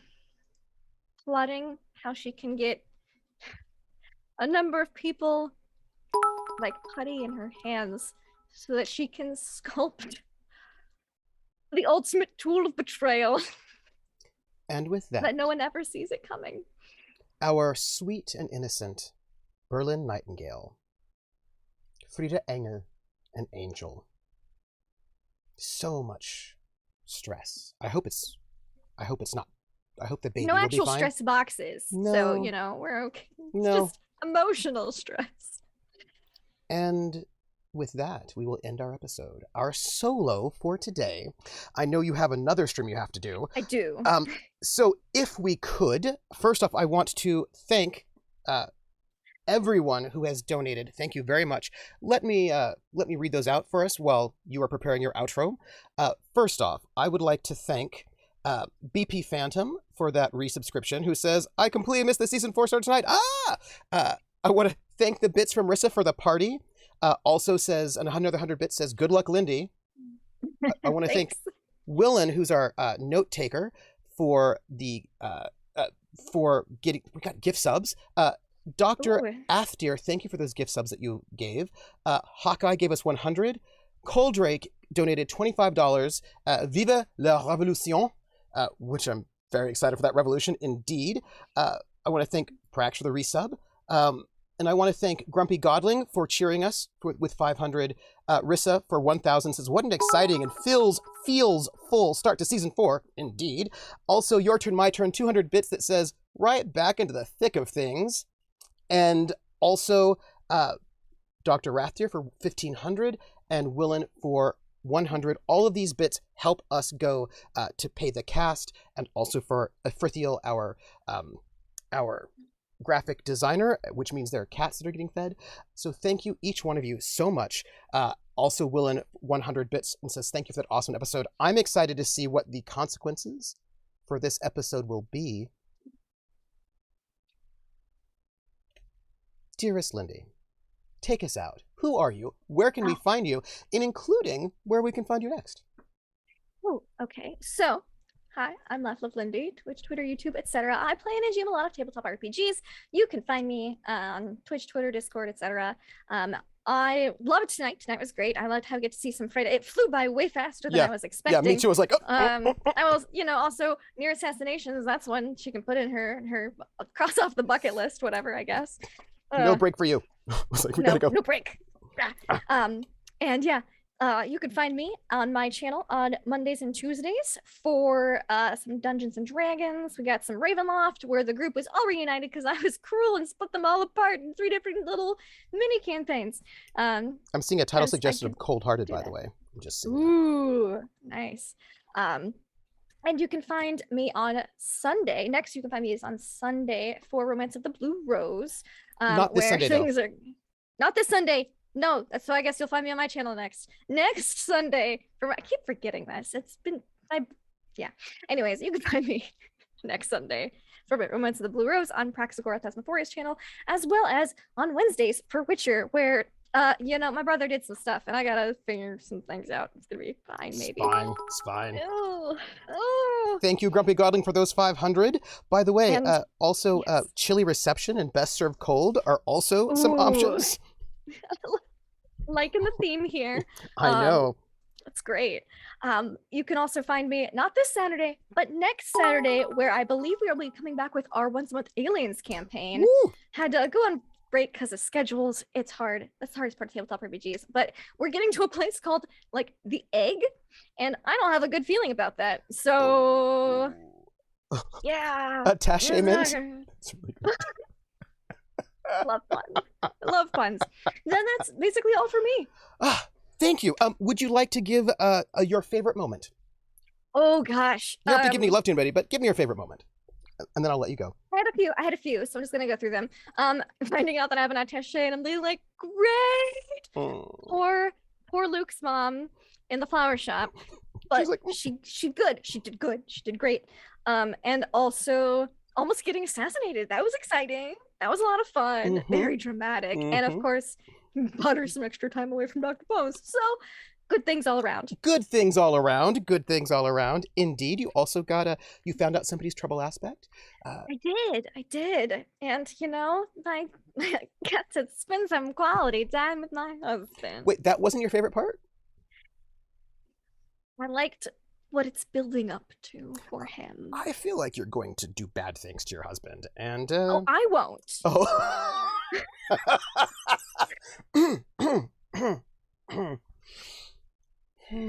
My You know dearest. people for that. You got people for that. And I am Trooper SJP. I'm your GM. I want to thank every single one of you who has been here watching this show with us. I'm gonna just let you know a bit of a back situation. This was a solo episode, and on solo episodes, characters get a breakthrough, which means our dear Frida is going to get a level up, which means she's going to up her skills, maybe get like an exciting new something or other. We will see what happens, because she has put herself in a very good position. And we're going to see how that plays out. And I want to say, you can find me, what is it? Today's Friday? You can find me tomorrow playing some video games on my stream, but more importantly, Witcher Wednesday, over at, Sunday, 4 p.m. Eastern on Table Story. Oh my gosh, by the way, thank you, Table Story, for the raid. Sunday, 4 p.m. Table Story, I'll be playing in Faint Dawn, which is a Blades in the Dark campaign, sort of fantasy industrial, and I'm playing somebody who's super sketch. And I mean really sketch people. But don't worry about it, you'll find out about it later. And there are no dead bodies in his trunk, because he's already gotten rid of them. So, but come back here next Friday for episode 2 of City of Light and Shadow, which is the entire gang all together for Christmas Eve. And actually, KP, who's playing the prince, will be in this apartment. I think he'll probably be on the same camera as Dot. So it'll be good times. Thank you all for being here. Somebody's got a king in yellow to go and defeat right now. I do. I gotta kill Minister Prime. So I'm gonna let her do Dracula. that. It's fine. Thank you all who've supported us. It means a lot. It helps us keep this show running. And so with that, please give love to all of our Patreons, and we will catch you all on the flip side. Bye, everyone.